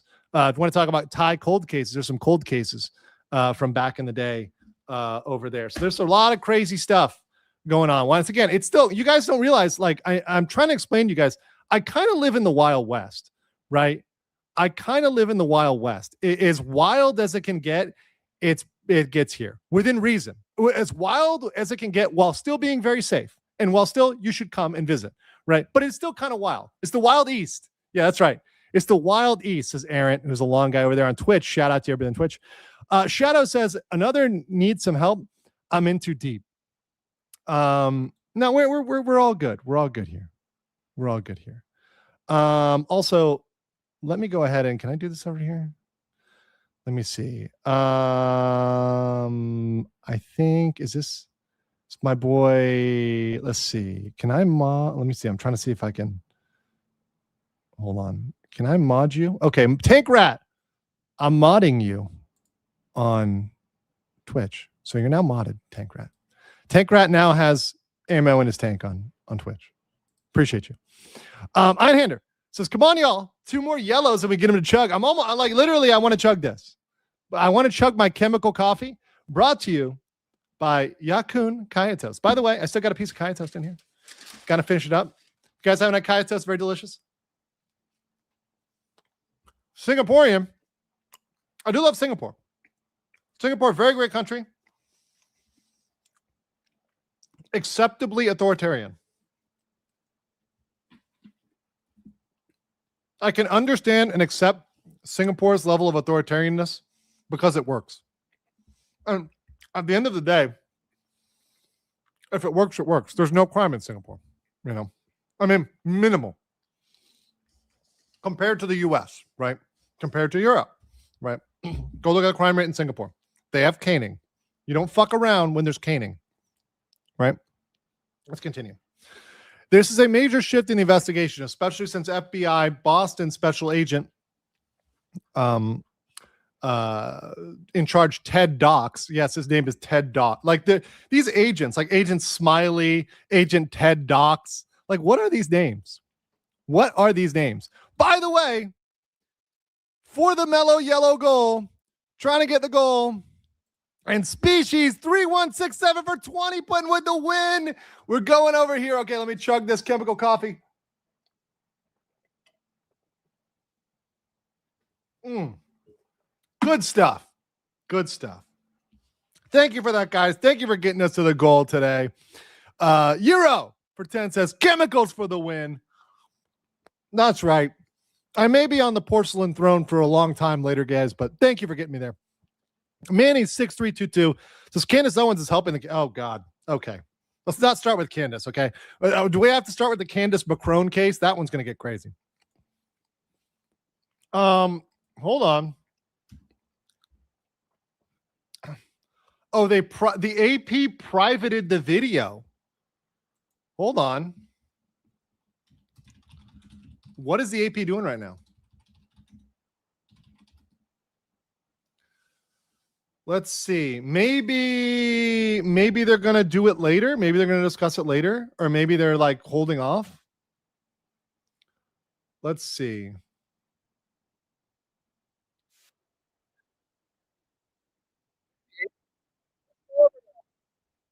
I believe this is live now from Fox, right? Live now from Fox. So they also have a stream. Apparently, they're still hanging out. We're not going to hang out forever. Obviously, if they don't have any information by a certain point, we'll go. But right over here, you see these guys still haven't given us anything. Hold on, do they have something to say here? Are they about to make a little announcement? Okay, let's see. Suspect found dead. We'll see.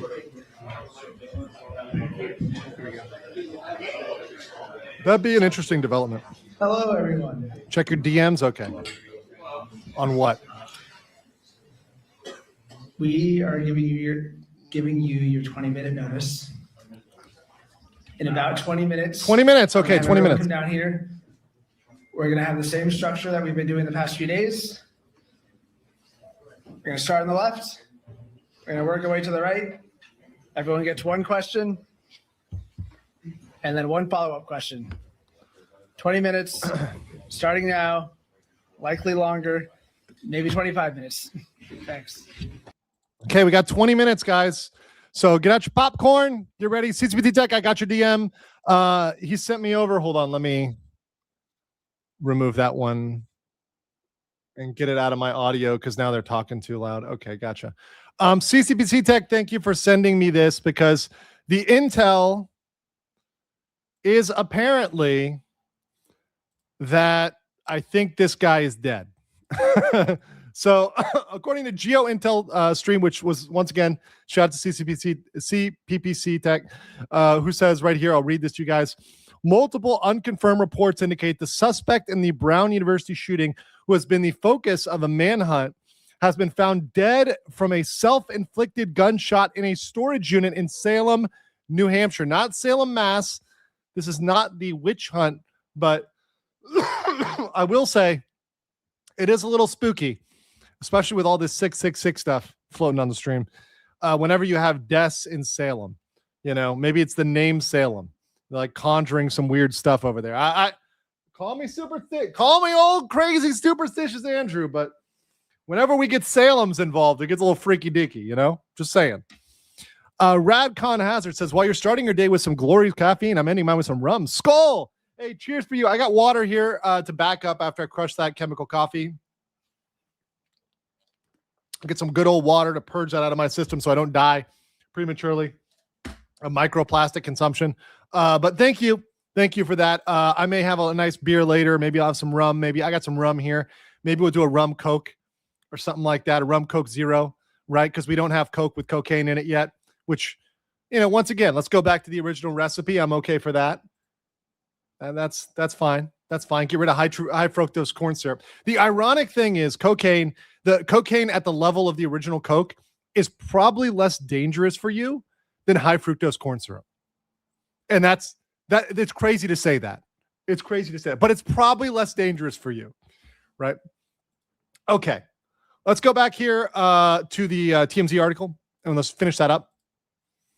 Violence kicked off Saturday, December 13th, when the gunman went on a rampage at Brown University in Providence, Rhode Island, in the Barris and Hawley building, which housed the School of Economics and Physics, killing 2 students and injuring 9 others. Providence police have released enhanced video of a new person of interest. So literally, where's the video? I don't know where the video is. Whatever.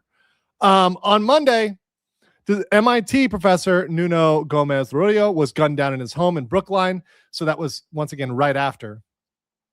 The MIT worked in the nuclear science engineering department. Brookline is 50 miles north of Providence. Both are ongoing, but maybe supercharged by a combined effort. That would be very, very, very interesting once again, if these things end up being related.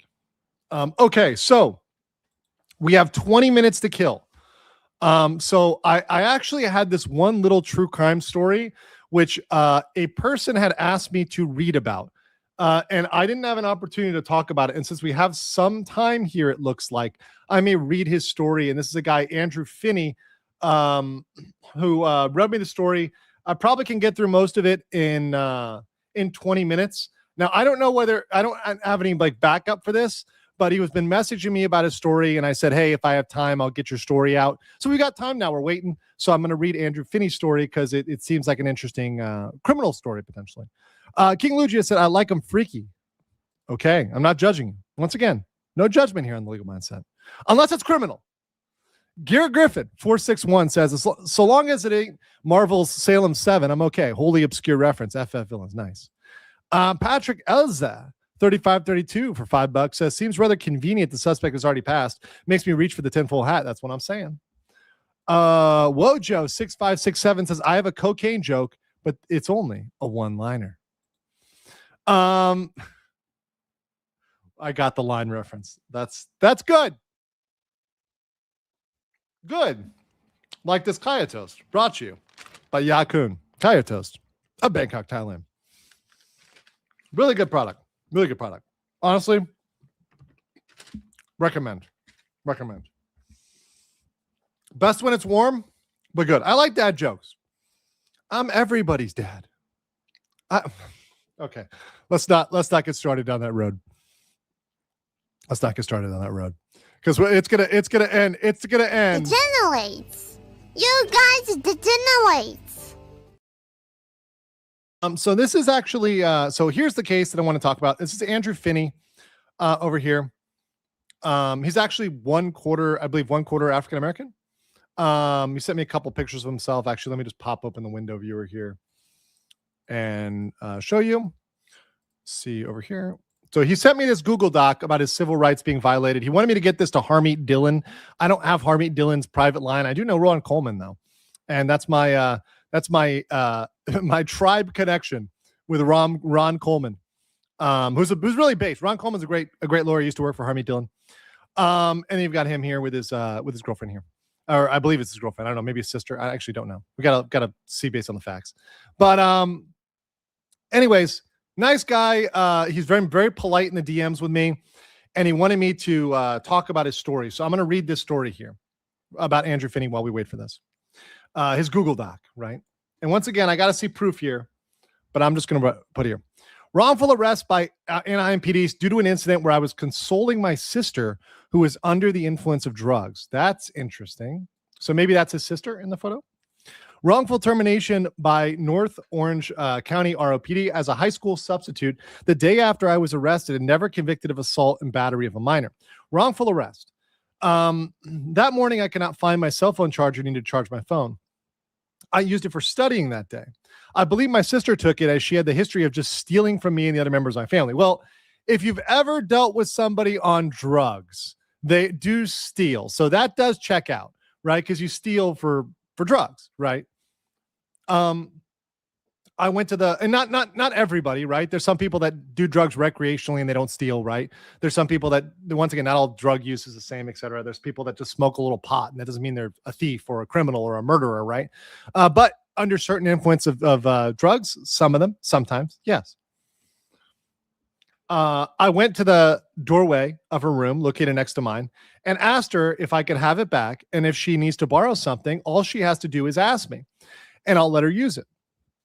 I just like to know where my stuff is. I am an understanding person. She took a heavy metal perfume bottle lid and threw it. I attempted to dodge, but the lid still hit me on the back right side of my head. It even left a huge knot that felt like it was the size of a golf ball. She is a black belt in karate. Although I am male and a teacher trained in de-escalation, and while I normally use de-escalating words, I had to make a split-second decision to defend myself. I feared further damage. My head was throbbing. I rushed her and bull hugged her while she was on her bed. I restrained her until she calmed down and stopped pulling my hair and hitting me. I let her know that what she did was wrong, and I thought that was it. I didn't hurt her. Okay, so if she's a black belt in karate, I'll tell you guys a story. This is a story from here. It's a story about legal mindset when he's a child, right? You know, you're always told don't hit a girl, right? There was a time when I was a kid, and that's when I was like 8 years old or 7 years old. So understand I was stupid, very stupid. And this was still wrong. It's wrong to use violence, right? But there's one day on the playground where there were like 20 kids and they ganged up against me and my brother because we wanted to play on one side of the playground. They told us, get off the side of the playground. And they all tried to fight us. Well, me and my brother were big and we whooped everybody's ass. We tossed them over the fence. We whooped everybody's ass. But there was this one girl, and her name was Danielle, not the mod. I did not hit my mod. I would never hit my mod. But she said she was a black belt in karate. She always talked about it. She always bragged about it, whatever. So she threw a punch at me, right? And it missed, right? So in reaction, in pure animal defense, once again, equal lefts, equal rights, right? Equal lefts, equal rights. She threw a punch. I dodged. Boom. Knocked her out. KO, right? And I was in such big trouble for that. I think I got suspended for a very long time for that one. She had glasses too. I broke her glasses. Once again, we make mistakes. I shouldn't have hit a girl. I should have tossed her. I shouldn't have punched her. I was a kid. It was a normal reaction. She did know karate, apparently. Once again, you're trained. You want it equal rights, equal fights. Okay. You want to throw a punch at me? I got to fight back. Right. I got to fight back. Right. Violence is not I believe in self-defense. Okay. If you're going to, she kind of asked for it, you're going to throw a punch at me. What am I going to do? You want me to not punch back? You want me to take it to the face? Right? No, I'm not going to do that. Right? I'm going to defend myself. What? She didn't want me to be on the side of the playground with my brother. What? Come on. We just were trying to play like kickball or something like that, and they're trying to annex us like it's the Anschluss, right? They're trying to treat us like we're the Sudetenland. Land. And I'm like, I will not just take it like the Czech like Czechoslovakia back when, what was it? Was it Czechoslovakia back then or the Czech Republic? I forget what it was at that point, but I'm not going to take it like the Sudetenland. Land. Okay. I'm going to fight back, So anyways, lore story. I will fight back at a certain point, when I'm pushed into a corner, right? I fear further damage. My head was throbbing. I rushed her and bull hugged her while she was on the bed. I restrained her until she calmed down and stopped pulling my hair and was hitting me. I let her know that what she did was wrong, and I thought that was that. I didn't hurt her, but she had 0 marks on her body. All I did was a simple bear hug to prevent her from pulling my hair and damaging me. Yeah, that once again, that's not, it doesn't really hurt somebody if you're doing like a restraint, right? You're not punching them in the face. Yeah, Andrew is Vlad the Impaler, says Aaron over there on Twitch. Yes, I'm horrible. It was Chechia? That was before. Anyways. Okay. So in her rage, she called the police and told them I threatened her life and choked her and was trying to kill her.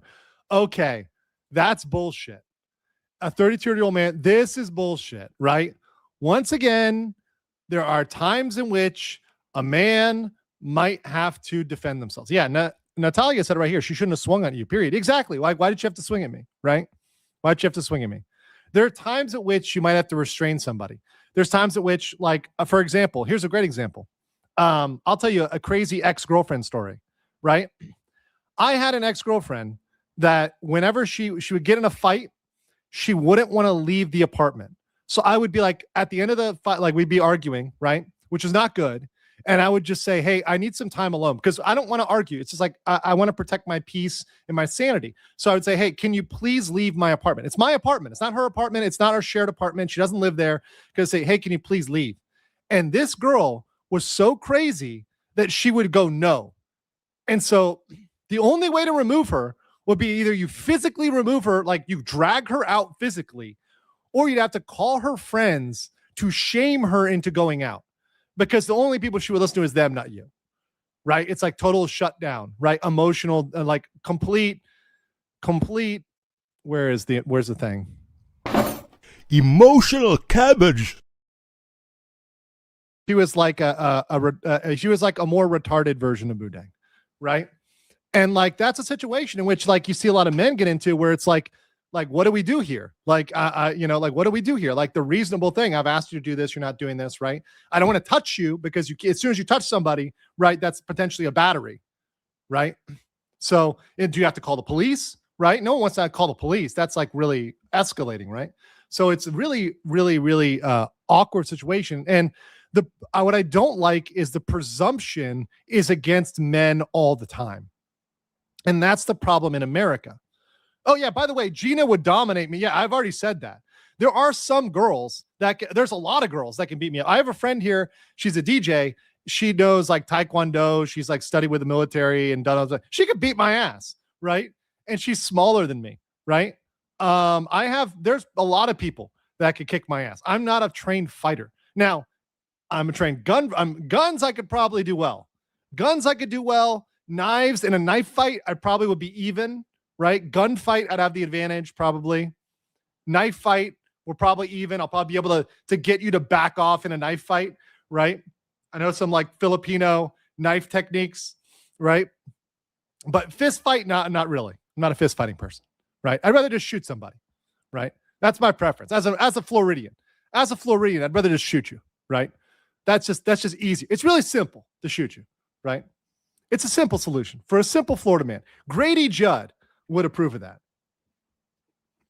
right? No, I'm not into that. I do not like dominant women. I do not like them at all. No, hold on. I like them if they're not dominant with me. They can dominate other people, but not me, right? I like if they dominate other people, that's fine. I'll laugh at that. We can high five as they dominate other people, but not me.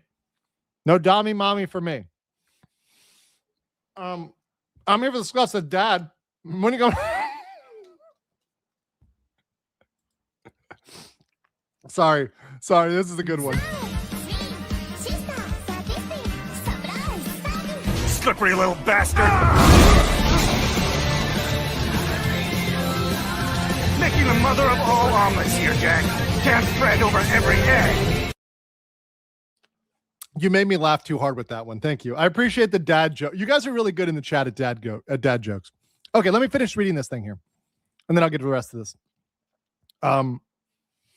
Okay, so he had 0 high school fights, 0 domestic violence in the past. He was a UCI grad, a UCLA student, a soon-to-be librarian and educator.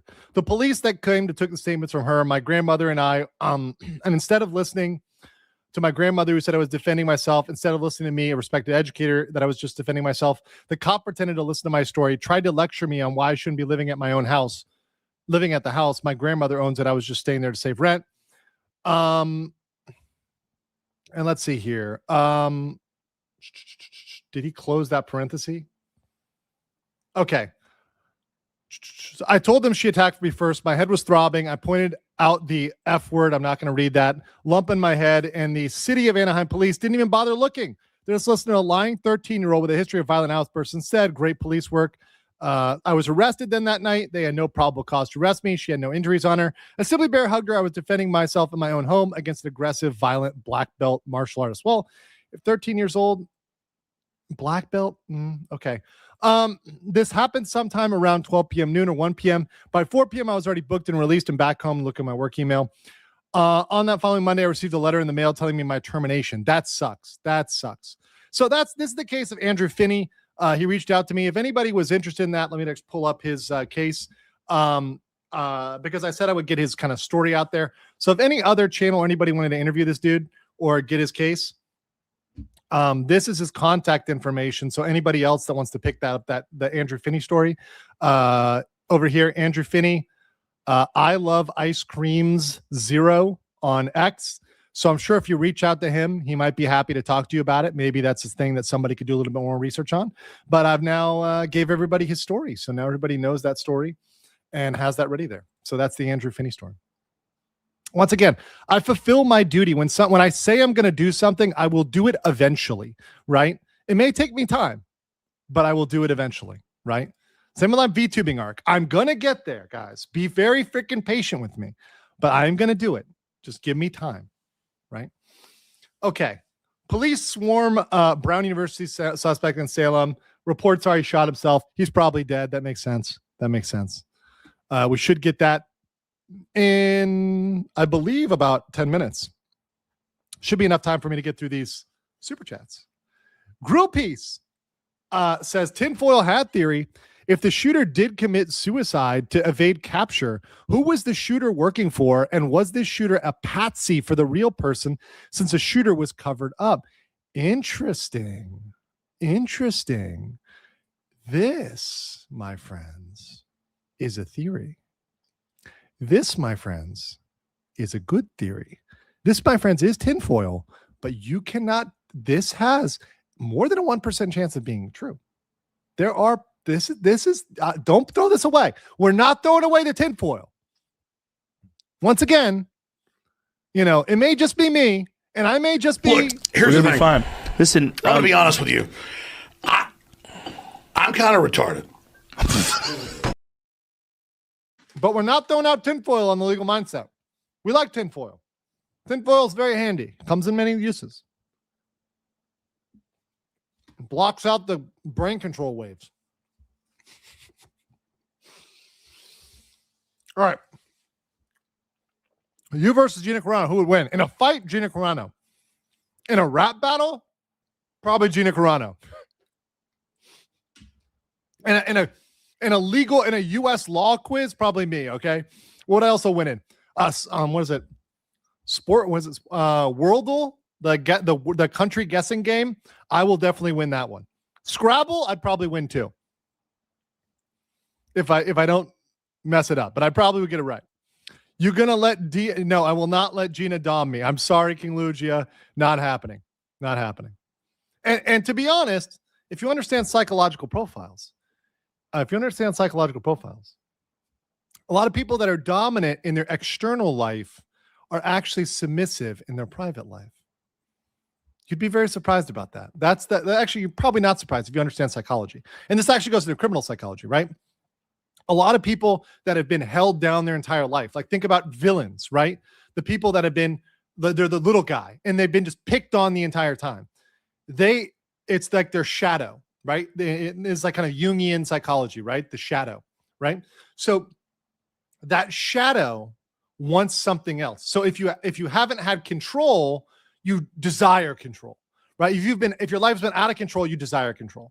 If you've been in control, you desire to be out of control, right?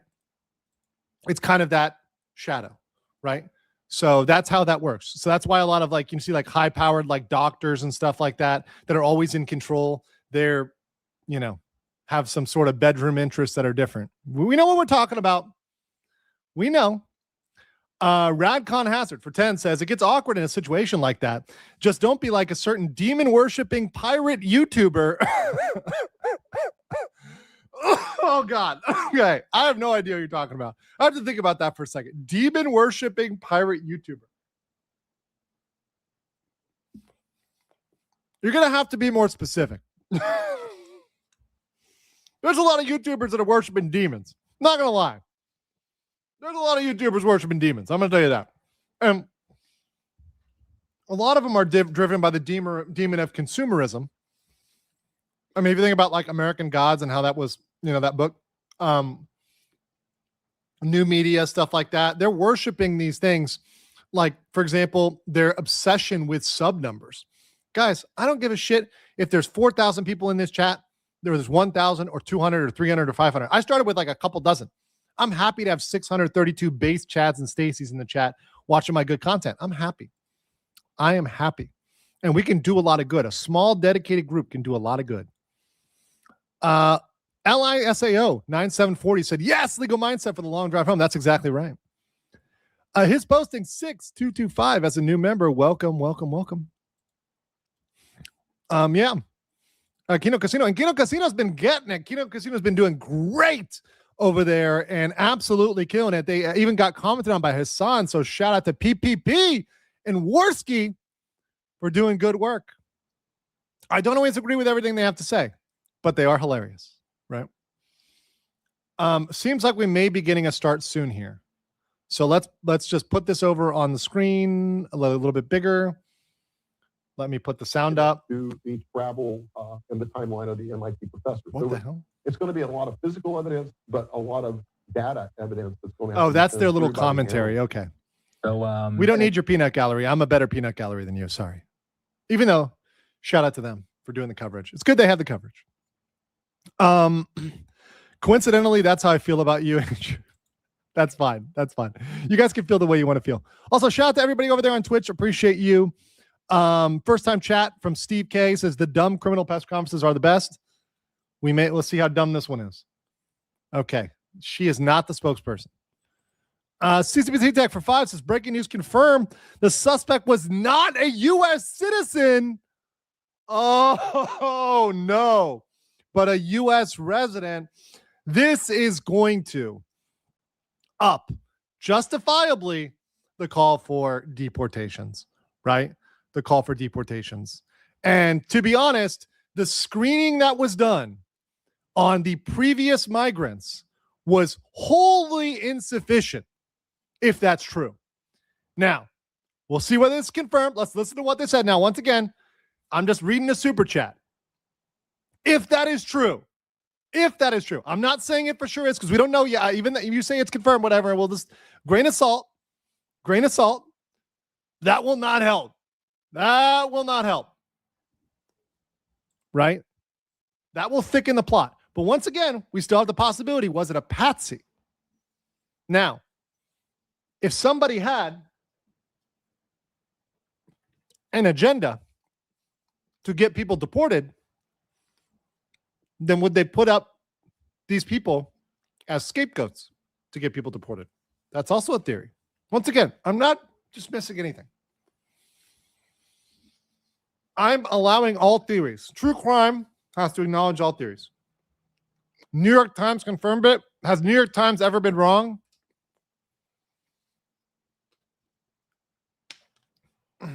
Think about that for a second. New York Times has been wrong too.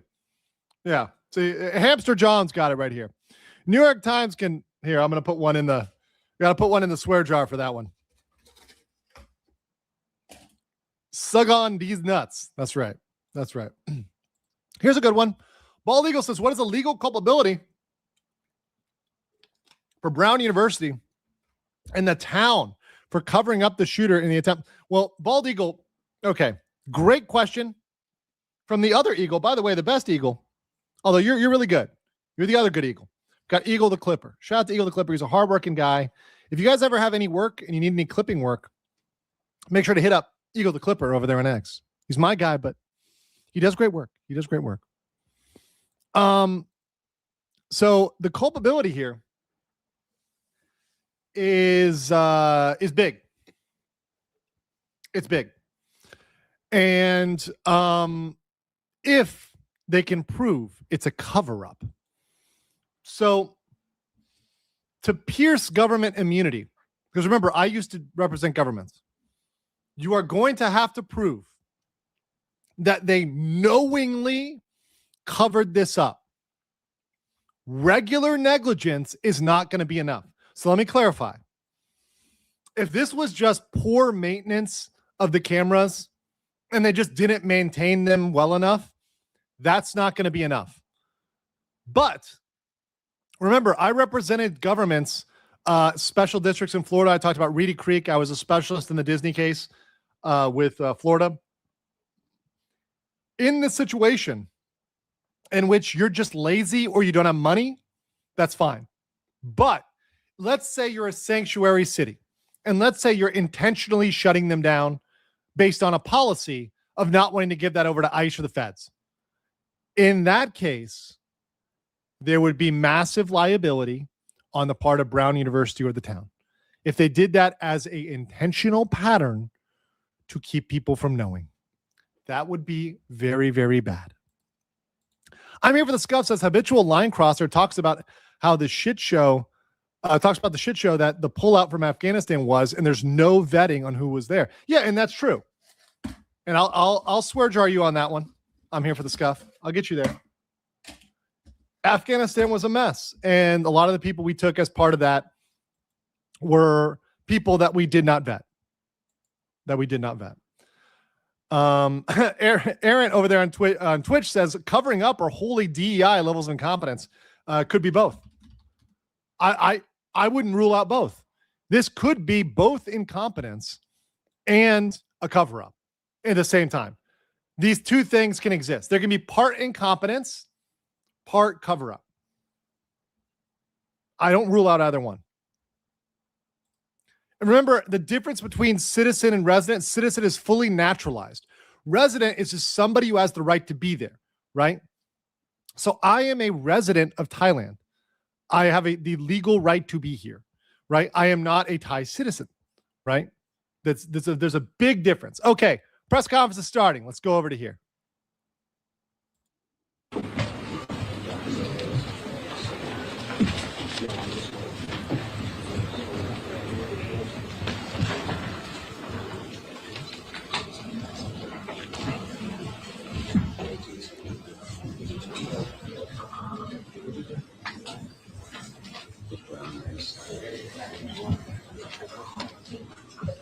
Got a lot of cops.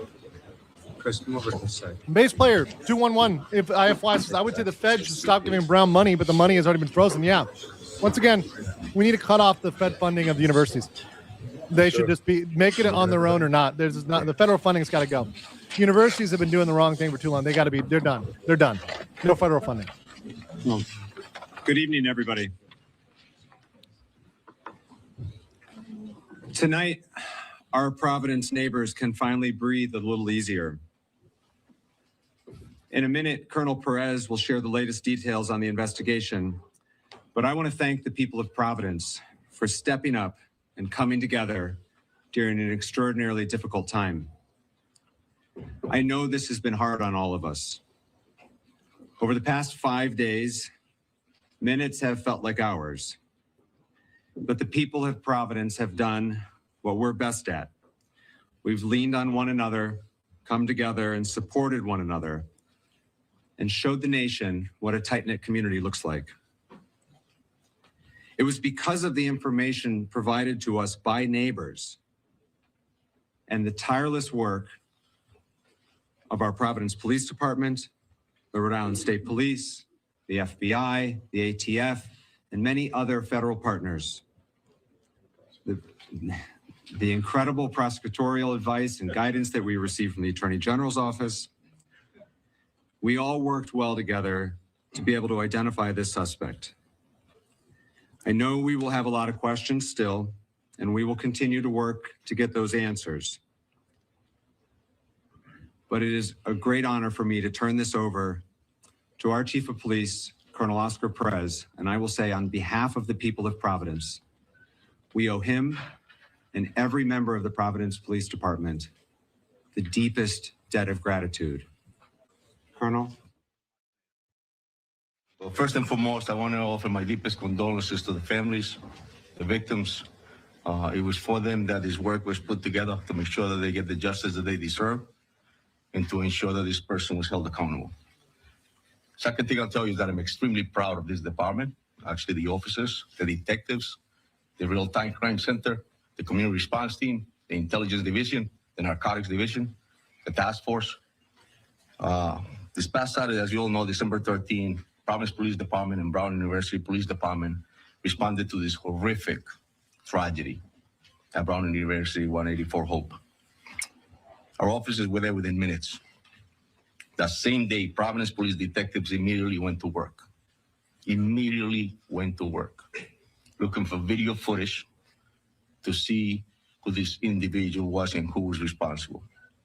A person of interest was identified from that video footage. The person of interest was observed down Hope Street, turning onto Waterman Street, and that was one of the first videos that we released. At the same time, every federal agency you can think of was reaching out to the Providence Police Department and responded to the capital city. Images were shared with media within hours.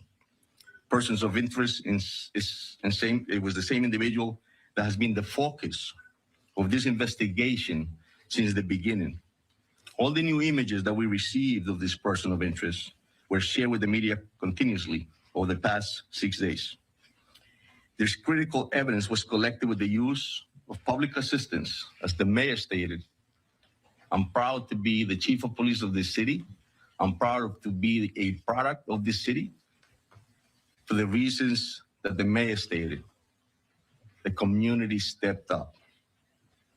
It was all about groundwork, public assistance, interviews of individuals, and good old-fashioned policing. That is the type of police work that every police officer in this nation reminds themselves of, and that many do not understand. And that is critically important and often succeeds where technology alone cannot. We looked at financial records, we looked at video footages, and in the specific incident, it was actually a video that provided us with a description of a vehicle. That was corroborated through a tip that was received to the tip center. That room was packed with detectives, agents receiving calls on a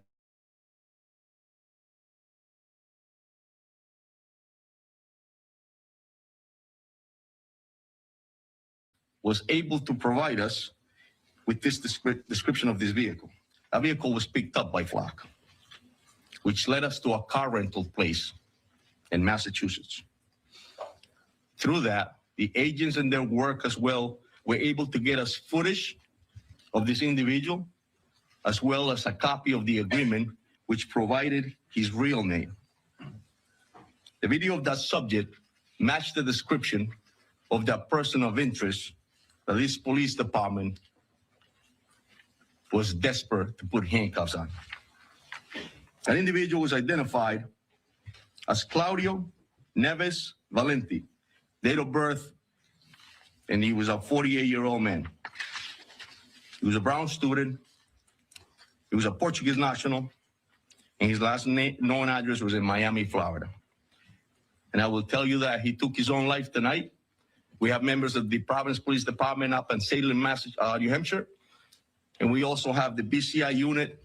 Obviously, the FBI and their evidence recovery unit is up there. So the process is being conducted as we speak. And it goes without saying that I would like to personally thank the efforts again of the Providence Police Department, the Rhode Island State Police, the Rhode Island Attorney General, the FBI, the ATF, HSI, the U.S. Marshals, IRS, DEA, Secret Service, and NCIS. There is no way they got everybody we in could there. have done this by ourselves. Secret Service? Why were they there? Nation, It's interesting. when horrific incidents like this happen, law enforcement steps up. Thank you very much. Thank you, Colonel. General Arona. Thank you. Thank you, Mayor. You know, I would describe the emotions on the investigative team, including our prosecutors and the agents, detectives from both state police, Providence, as mixed. You know, there is a sense of completeness in terms of the investigation, an investigation that's, if not the hardest, among the handful of hardest investigations that I've ever been involved with.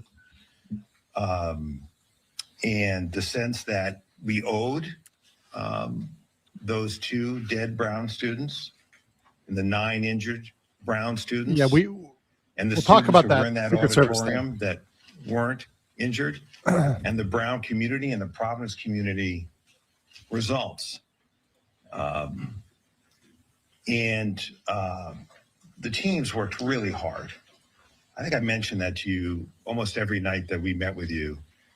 I wish they were all up here with us. That we wouldn't fit here, but it's just was remarkable to see the cooperation between the FBI agents, the ATF agents, the HSI agents, the Providence police detectives, the state police detectives, our prosecutors. And I will say that everybody brought a certain expertise to the table, but it is nevertheless a sad moment when you think about those young people who were hurt, injured, or worse. 2 of them are now deceased. You know, to me, and never forget that. Never this forget was that. always going to be an investigation where something was going to break it open. We were going to pull threads. We got a name. We were going to gather evidence that would lead us in a particular direction. And I will say that if we were with you less than, well, I guess now more than 24 hours ago, we had that picture of that second individual. And I would say within an hour, no more than 2, I think it was under an hour, that person came forward to 2 Providence police officers over on the east side and said he had information, that he was that person and he had information that could help this case. And I remember last night watching his interview, and he blew this case right open. He blew it open. And that's how these cases sometimes go. You can feel like you're not making a lot of progress. You can feel like you're chasing leads and they don't work out. But the team keeps going because, you know, those of us with experience know that you're going to pull a lot of threads, and it's not always the first one that's going to get you where you need to go. That's true. But when you That do is crack true. it, you crack it. And that person led You got us to to pull the a lot of car, threads. which led us to the name, which led us to the photographs of that individual renting the car, which matched the clothing of our shooter here in Providence, that matched the satchel that we see here in Providence. He was found dead with a satchel, with 2 firearms. That's the name. And evidence in Claudio the car Manuel Neves Valente. that, Thank you. that matches exactly what we see at the scene here in Providence. And so I know that you and the public have questions about how we got from a place yesterday where all we could share with you was a photograph of someone we wanted to talk to where we got to tonight.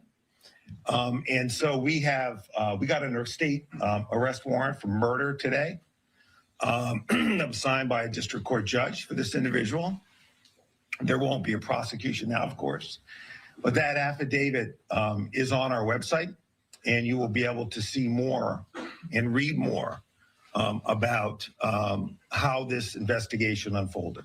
I won't get you all the way there because there are some things that happened afterwards which led us to this suspect's body in New Hampshire. Yep. But it will, Grad students are tell often older. you, Yes.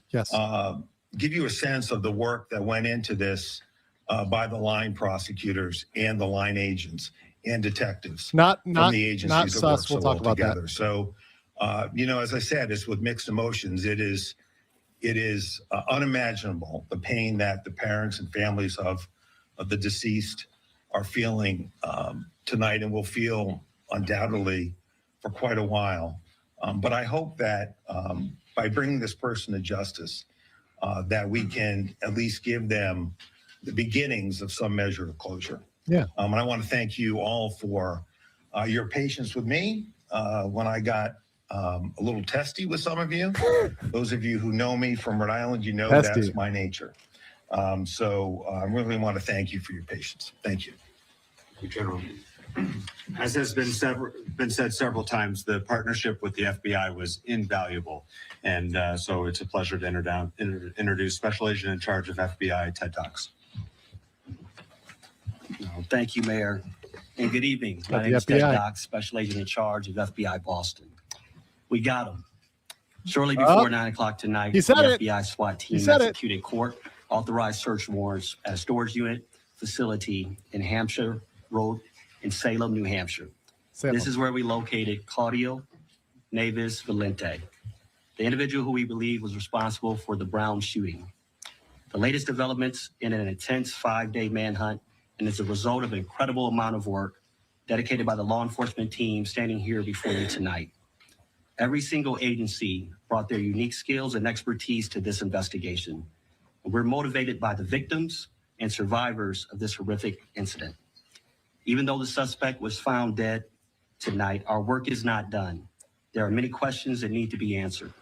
There's a lot of evidence that needs to be processed. And most importantly, the victims and their families deserve special care. Let's get to the bottom of and consideration. The FBI and our partners across Rhode Island, see why this actually went down. What's the motive? and New Hampshire will continue to search for answers for the victims, survivors, and their families. To see what motivated this individual there we go. Motive. to carry out such a senseless We act of need violence. the motive. From the onset of this critical incident, it's been all hands on deck. The FBI deployed approximately 500 special agents, analysts, task force officers, and support personnel to assist our partners in this investigation. In addition to this extra manpower, all our specialty teams were activated, including Evidence Response Team, SWAT, Divert, and Victim Services Response Team, just to name a few. A special thanks to you, the media, as well, as well as to the community. My sincere thanks There we go. to Colonel Perez, Colonel Weaver, AG Nerona, Brown University PD, and all of our partners. Shout out to the hardworking This law was enforcement truly people out there. a team There are effort. hardworking Thank law you. enforcement members. Not everybody is lazy. Some people Thank are. you. Some cops Another are lazy. critical partner at Some are every step hardworking. along the way was the ATF. I'd like to introduce Special Agent in Charge of the ATF, Tom Greco. Like any other job, right? Like any other job. Good evening. My name is Tom Greco, a special agent in charge of ATF Boston. From the moment 911 reports of the shooting at Brown University came through, there's been an around-the-clock effort to identify the perpetrator and to protect the community.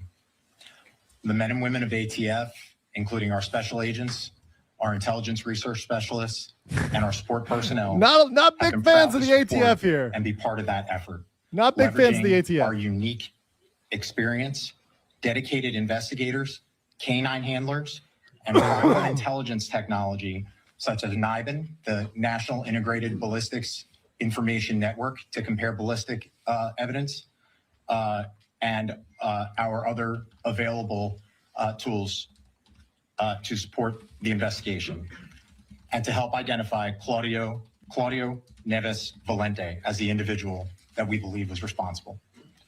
ATF's mission, first and foremost, is to protect communities from violent crime.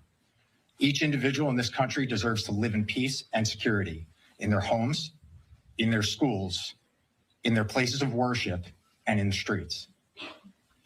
The actions of Claudio Neves Valente stole that right and terrorized the community. I'd like to emphasize to the public, was a highly dangerous individual capable of extreme violence. And we're happy to have been part of this investigation and proud to have worked with our partners to identify him and see this through. Thank you very much. Thank you very much. Okay. From the very outset on Saturday, from our first press conference in the fire station to today, Rhode Island Governor Dan McKee has been by Providence's side every step of the way. The city of Providence is incredibly grateful for the governor's support, the state police, not just their assistance with the investigation, but in supporting the broader community. It's a pleasure to introduce Governor Dan McKee. This guy was like Thanks, tweaking in Mayor, the and background. Clearly, your staff, I feel the same way with the team that you have. We were happily I don't know what this guy's able to assist. Usually And, the as a governors are former not mayor, doing jack diddly, but many of here in the audience know that it's a I've been political mayor, some statement. don't. But I empathize and sympathize with the position that you were in, and the fact that you needed people Ready for a political to follow statement, the lead right? of the Providence police, and to partner in with some Yeah. extraordinary people, whether it's with the FBI, or the ATF, and of course our state police as well. That From the seems very like the case. beginning, my thoughts as a dad was with the families who suffered from the shooting. The unthinkable happened in our state. The unthinkable happened in Providence. I'm going to let this one guy speak, and then I think we've got the information we've got. And we're going to be forever changed. But our commitment from the state level is to continue A to grandpa to support bed, I know. Providence, Brown, and the people of the state of Rhode Island in the recovery. That's going to take a great deal Yeah, of time. I'll let this guy. We need to hear from the janitor. Yeah, the janitor But I needs to do come out say here. this: the professionalism that I saw in the law enforcement should make everyone that lives in our state and beyond our borders So he's just glazing the LEOs at this point, feel very safe. without providing any new information. These things And happen, this is like Dan but it Clancy with requires some Hassan. It's like, professional okay, we get it. All right. in law enforcement, like to bring it to the conclusion that we've been able to bring it to. So, Colonel, thank you, everybody involved, and again, we will stand with Providence and Brown University and the people of the state of Rhode Island to provide the help doesn't mean that anything. will These are be political needed words. in the recovery. and He a does trauma look like like a this. almost like a weird Bill. Thank you, Governor. They're going to take questions. Throughout the year, Okay. the Rhode Island State Police is an incredible partner to Providence. Okay. I'm gonna mute these guys. until they answer some questions, until I see them answering questions or something like that, and there's like people, I'm just going to keep them over here because they're not saying shit. They're just glazing at this point, which once again, glazing is glazing. You know, it's all good stuff, but you're not telling us anything affirmative about what's going on. Let's see what this guy's saying right now. Let's see what he's saying. I want to begin by recognizing the excellent and exceptional efforts of the Providence Police Department. Okay, we're just going to glaze Providence. Okay, so he seems badass, though. This guy seems badass. But once again, not a lot of new information there. Armando Limon, 7465 for 10 says, there was no Afghan left behind before I retired in the Army. There were 13,000 Afghan refugees processed through Fort Dix, New Jersey. Dix was my last duty assignment. The story was covered up. This is the type of thing I want to get behind. Why are we covering this up? Why is that there? What went on? Because that's criminal. Right? You're literally breaking our immigration policies. You're breaking our regulations. You're letting people in that looks like are becoming a threat to the United States. They're committing crime. So this is a cover-up, and we need to get, when there's a cover-up, just like a murder or anything else, we need to get to the bottom of these cover-ups, and that's what I'm trying to do on my channel. Bald Eagle 1787 says, funny how they suddenly got a suspect after 4chan posted the name and picture. There we go. Really funny how that happened. I don't believe that either department wanted to catch the shooter. That's exactly right. Kai Guy Nikki for 50 Philippine pesos says, did I hear that right? A 40-year-old student in sus? Not really. I was a master's student. So I have 3 degrees, advanced degrees, a bachelor's, a master's, and a technically Juris Doctorate, which is the equivalent of a doctorate degree, 3 years. So I've gone to college for 9 years of my life. Too much. Honestly, working has taught me more than college.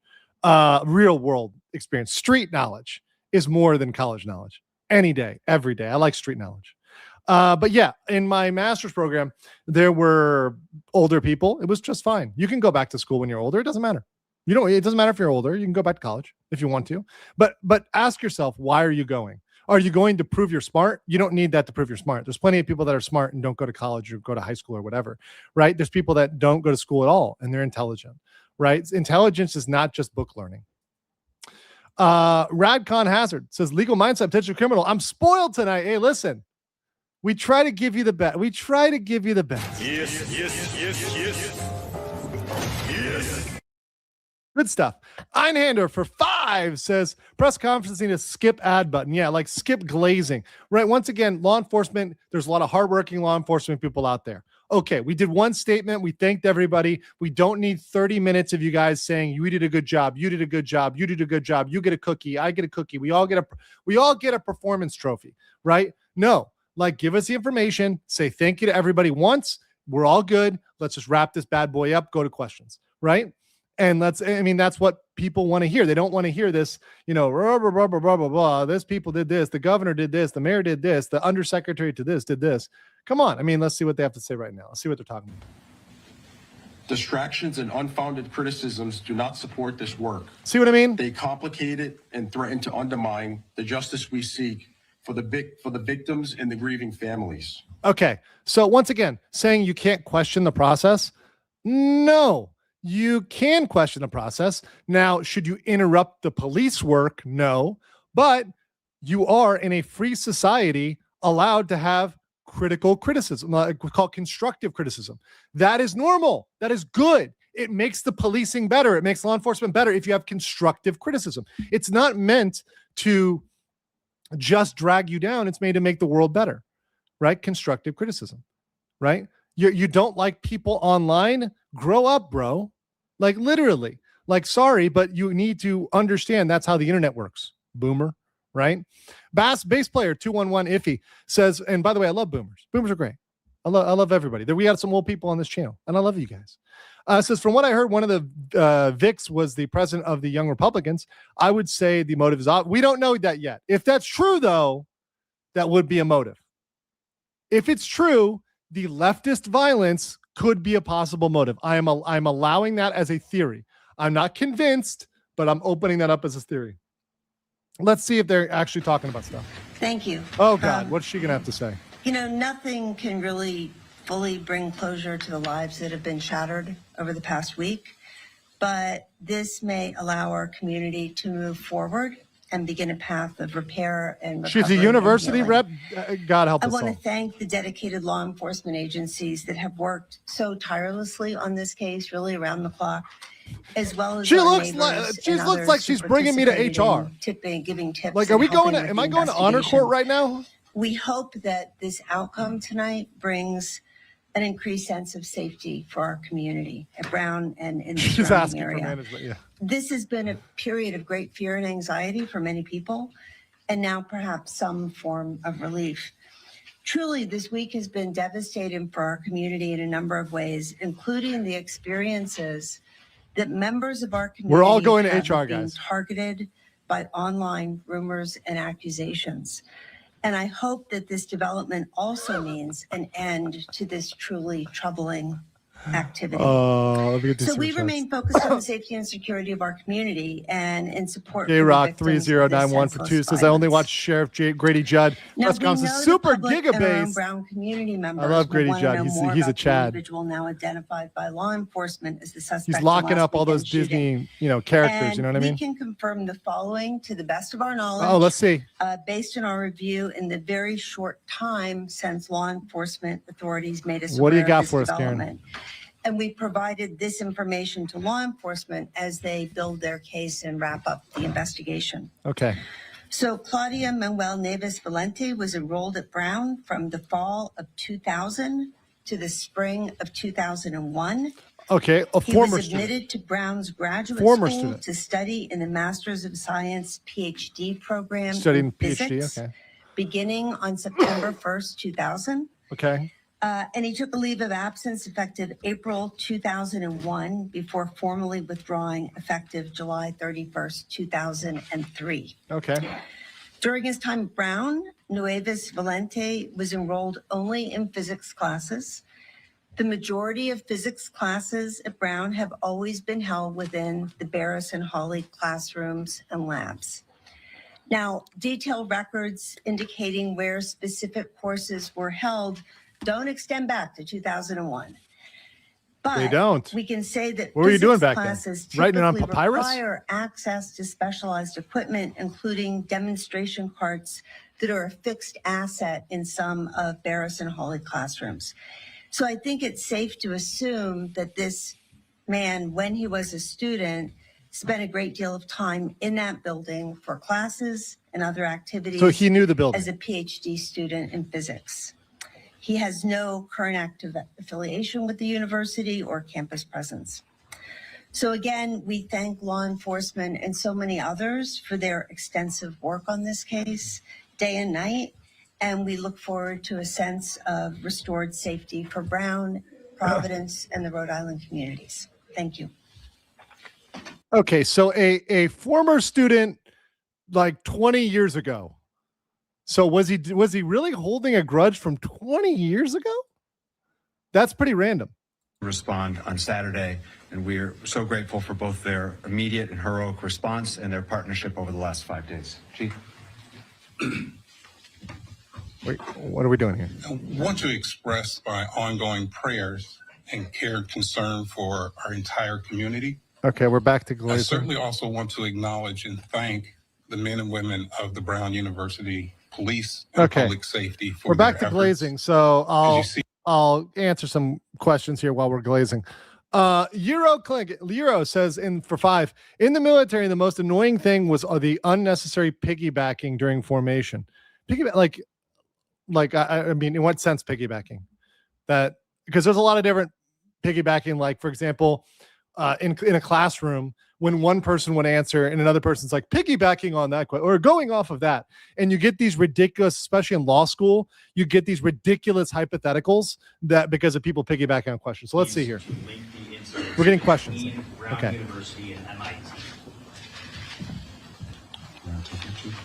Is there a link? I think they asked if there's a link.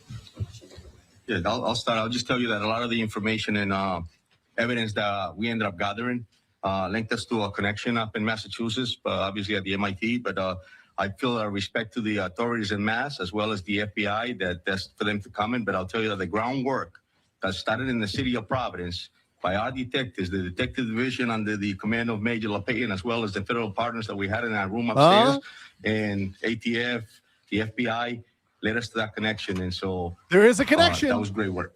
They're saying there's a connection. FBI want to weigh in on that? Let's see what the Fed boys want to say. I think through that particular link that you're talking about, that case He said there's a worked link out of Massachusetts with the leadership of U.S. Attorney Leah Foley. I believe that they're having a press conference today as well, where they'll reveal more to the general public at that time. I'd be remiss to start and kind of talk on this, to let them kind of have first dibs to kind of be the ones to tell the public about those particular links. And your follow-up. But your follow-up, sir. As for the second person, it's a Glomar response. I'll give you what a Glomar response is. Did that person know the shooter? So yeah, obviously, I had mentioned at the last press conference that it was a person that we wanted to speak with. The work of the video collections that we had led us to identify that there was a person that actually encountered this individual. So it corroborated everything that we saw. We saw a person of interest. We saw that there was a vehicle involved. When this person came in, broke the case in the sense that explained to us exactly what we thought we had seen and put that individual at the crime scene. Obviously, that was the break, because we knew that we were in the right direction to ensure that we were going after this individual. Obviously, took his life. Colonel. Go ahead. Steve. Thank you, Mayor. Did Mr. Valenti act alone? And Did he act is there an alone? Anti-Semitism component. Anti-Semitism. You expect. As far as we know, Steve, he acted alone. And is there an anti-Semitism component? Anti-Semitism. No, that we know of. No. Not that they know of. John. Colonel, what was the events that led to For the Brown, facility? not for Did MIT. he pursue there? Did he know authorities were going after Once him? again, they don't have all the info yet. Like, how did that play out? So it plays out in the sense that we obviously, I just stated, we collected all the evidence. We were able to learn that there was a rental vehicle. We learned about that vehicle. There was financial records that were verified by the FBI, obviously, and other agencies. I'm sorry, actually. So another agency, so multiple agencies that verified financial records that brought us to that site to know that he had actually rented a site at the storage unit. And then we ended up in Salem. In a follow-up. Yeah. When he did that, did he know authorities were coming, or did he just go and, like, how long had he been in that storage unit? That we're not aware of, John, in the sense that all we knew is that we were on a manhunt, and that's what he led us to. So. The MIT professor was pro-Israel. Chief, I have some questions for you about Claudio. So he graduated. But remember, they said there's a link, but they still haven't sorted out the MIT side. I don't know. It's Now he's here at Brown University. he was in Miami. He went up to Brown What do you know about from the 305, my hometown. There's going to be unknown answers that we have no answer as far as that. Obviously, came up here and committed this horrific incident and this tragedy, and that's all we knew. Our mission was to ensure that we could find them and bring them to justice. But yeah, no. At this point, correct. My follow-up is of the evidence that you've collected. Have you collected the handgun that you believe was used in the shooting? Have you collected any type of manifesto or evidence? Have you planned for shootings? So as far as I know, that's the FBI evidence recovery team is up in Salem, New Hampshire, and they're collecting whatever evidence is up there. This happened just now, as before we came up here. Bill. Any criminal history, political affiliations? This is good. This is good. Social media posts, anything Good. of that sort Good. you can report to us about Good question. Mr. Valenti? Nothing that I know of, Steve. Affiliations. Go ahead, white shirt. That's bullshit. There's some affiliation. You're telling me no? This guy had zero bullshit. Nothing that we know of. Bullshit. He had zero affiliations. Can you also tell us if there's a connection? I know you said you can't talk too much about the MIT, but the fact that it was a physics professor at MIT and in the physics building and he was studying physics, have you tied all that up? And does that leave why target one sorry, person swear in jar. Massachusetts and then a whole class here in Providence? Yes, it is true that Mr. Valenti was a physics student. Also, we know that the MIT, the victim there, was in full. that discipline as well. I will tell you that there's multiple phases to an investigation. And so now, in a sense that we know the subject is deceased. Now that investigation continues to find out all of those answers to your question, sir. Did you know the professor? Salad and Thai toast? Wait, what? It is believed that in Lisbon, Thai toast. that I gotta those look at it. There's a individuals Thai attended the connection here? same, university in Portugal. You have a follow-up in the back. I got water here for you. Chug the coffee. Muy poquito. Go for it. Spanish question. Sorry, empiezo desde el principio. Oh, okay. So I think some people got mad about this, but I think people got mad about him answering in Spanish, but this is very normal. I grew up in Miami. You have Spanish language media. You're allowed to have Spanish language media. That's fine, right? So he's going to answer in Spanish. I don't have a problem with an officer that speaks Spanish answering in Spanish, right? But I also think that when you answer in Spanish, you should have to translate that into English and give a summary of what happened. So that's my kind of fair and balanced, I think, thing on that, because what you don't want is for information to slip by in one language interview that should be translated out there for everybody. Maybe get like a closed caption on that translates it. That's my 2 cents on these sort of questions in government meetings. Nos dimos cuenta que había un vehículo de interés y una persona de interés desde el principio. Eso nos llevó a después so there should be captions on this that translate. La descripción del carro, y eso nos llevó a darnos cuenta de que esa persona había rentado el vehículo en una compañía en Massachusetts. Después de que fue a Massachusetts, cogimos videos de la persona. He did not say culo. Esa persona era en la misma descripciones de la persona de interés de nosotros acá en la ciudad de Providence. De ahí pasamos con los agentes federales a investigar un poco más y llegamos a los récords financieros que nos llevó a Salem, New Hampshire. En esta noche, allá hubo una entrada táctica del equipo del FBI y encontramos que esta persona se había my basic Spanish understanding, he's not saying anything too different. Ahora estamos investigando más si hay otras algo que necesitamos saber más de él. Alex. Colonel, or it's not Nihongo. No, you're not the only Spanish. There's actually a lot of Spanish speakers. We had a lot of people also from Miami too. The FBI recovery team and forensics are up in Salem, New Hampshire. At this point, we don't have any. Nuevo Hampshire. That's funny. That's true. That is it. That we don't know. He's legit. He rolls his R's well. Yeah, exactly. That question. I think there's a lot of unknowns with respect to motive. Okay, I think the real issue here is we'll call it here at this one because I don't want to keep it going all night. We do have a fast facts on the Reiner murders coming up, so I want to make sure you get to that. But let me get all your questions here. Western Civ says, I wonder if impossible student debt was a factor. It could be.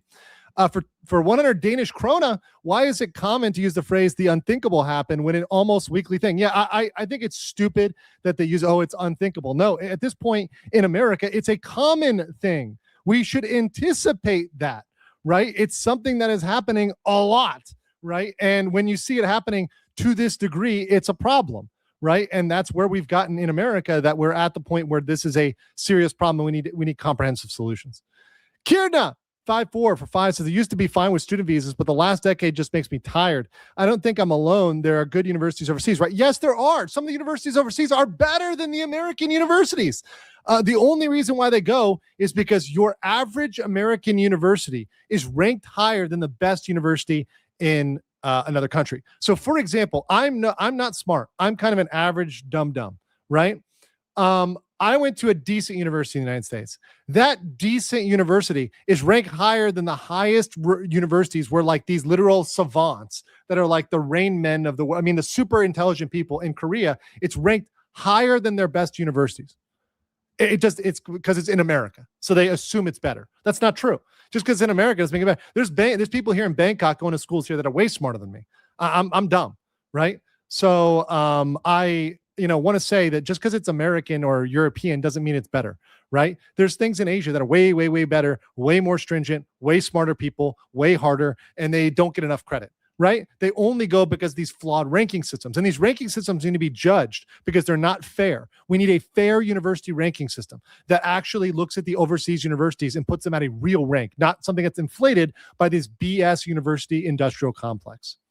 Species 3167 said, did she say anything new? I was distracted by NHL scores. No, Gendo, you were right to be focusing on that in your human instrumentality project, because the only thing we got there is there is a plausible link they're working on between Brown and MIT.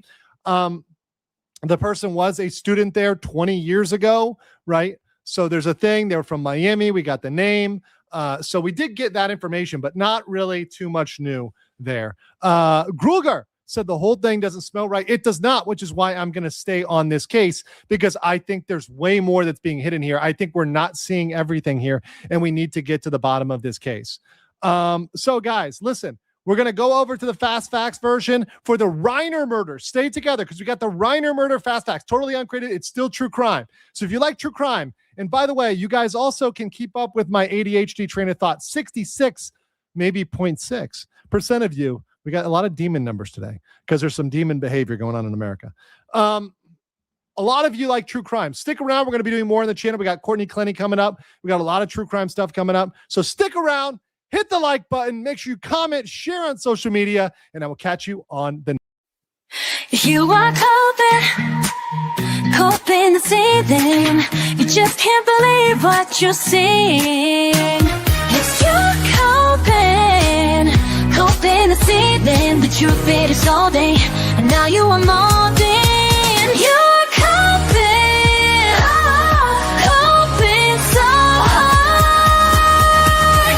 Coping your ceiling.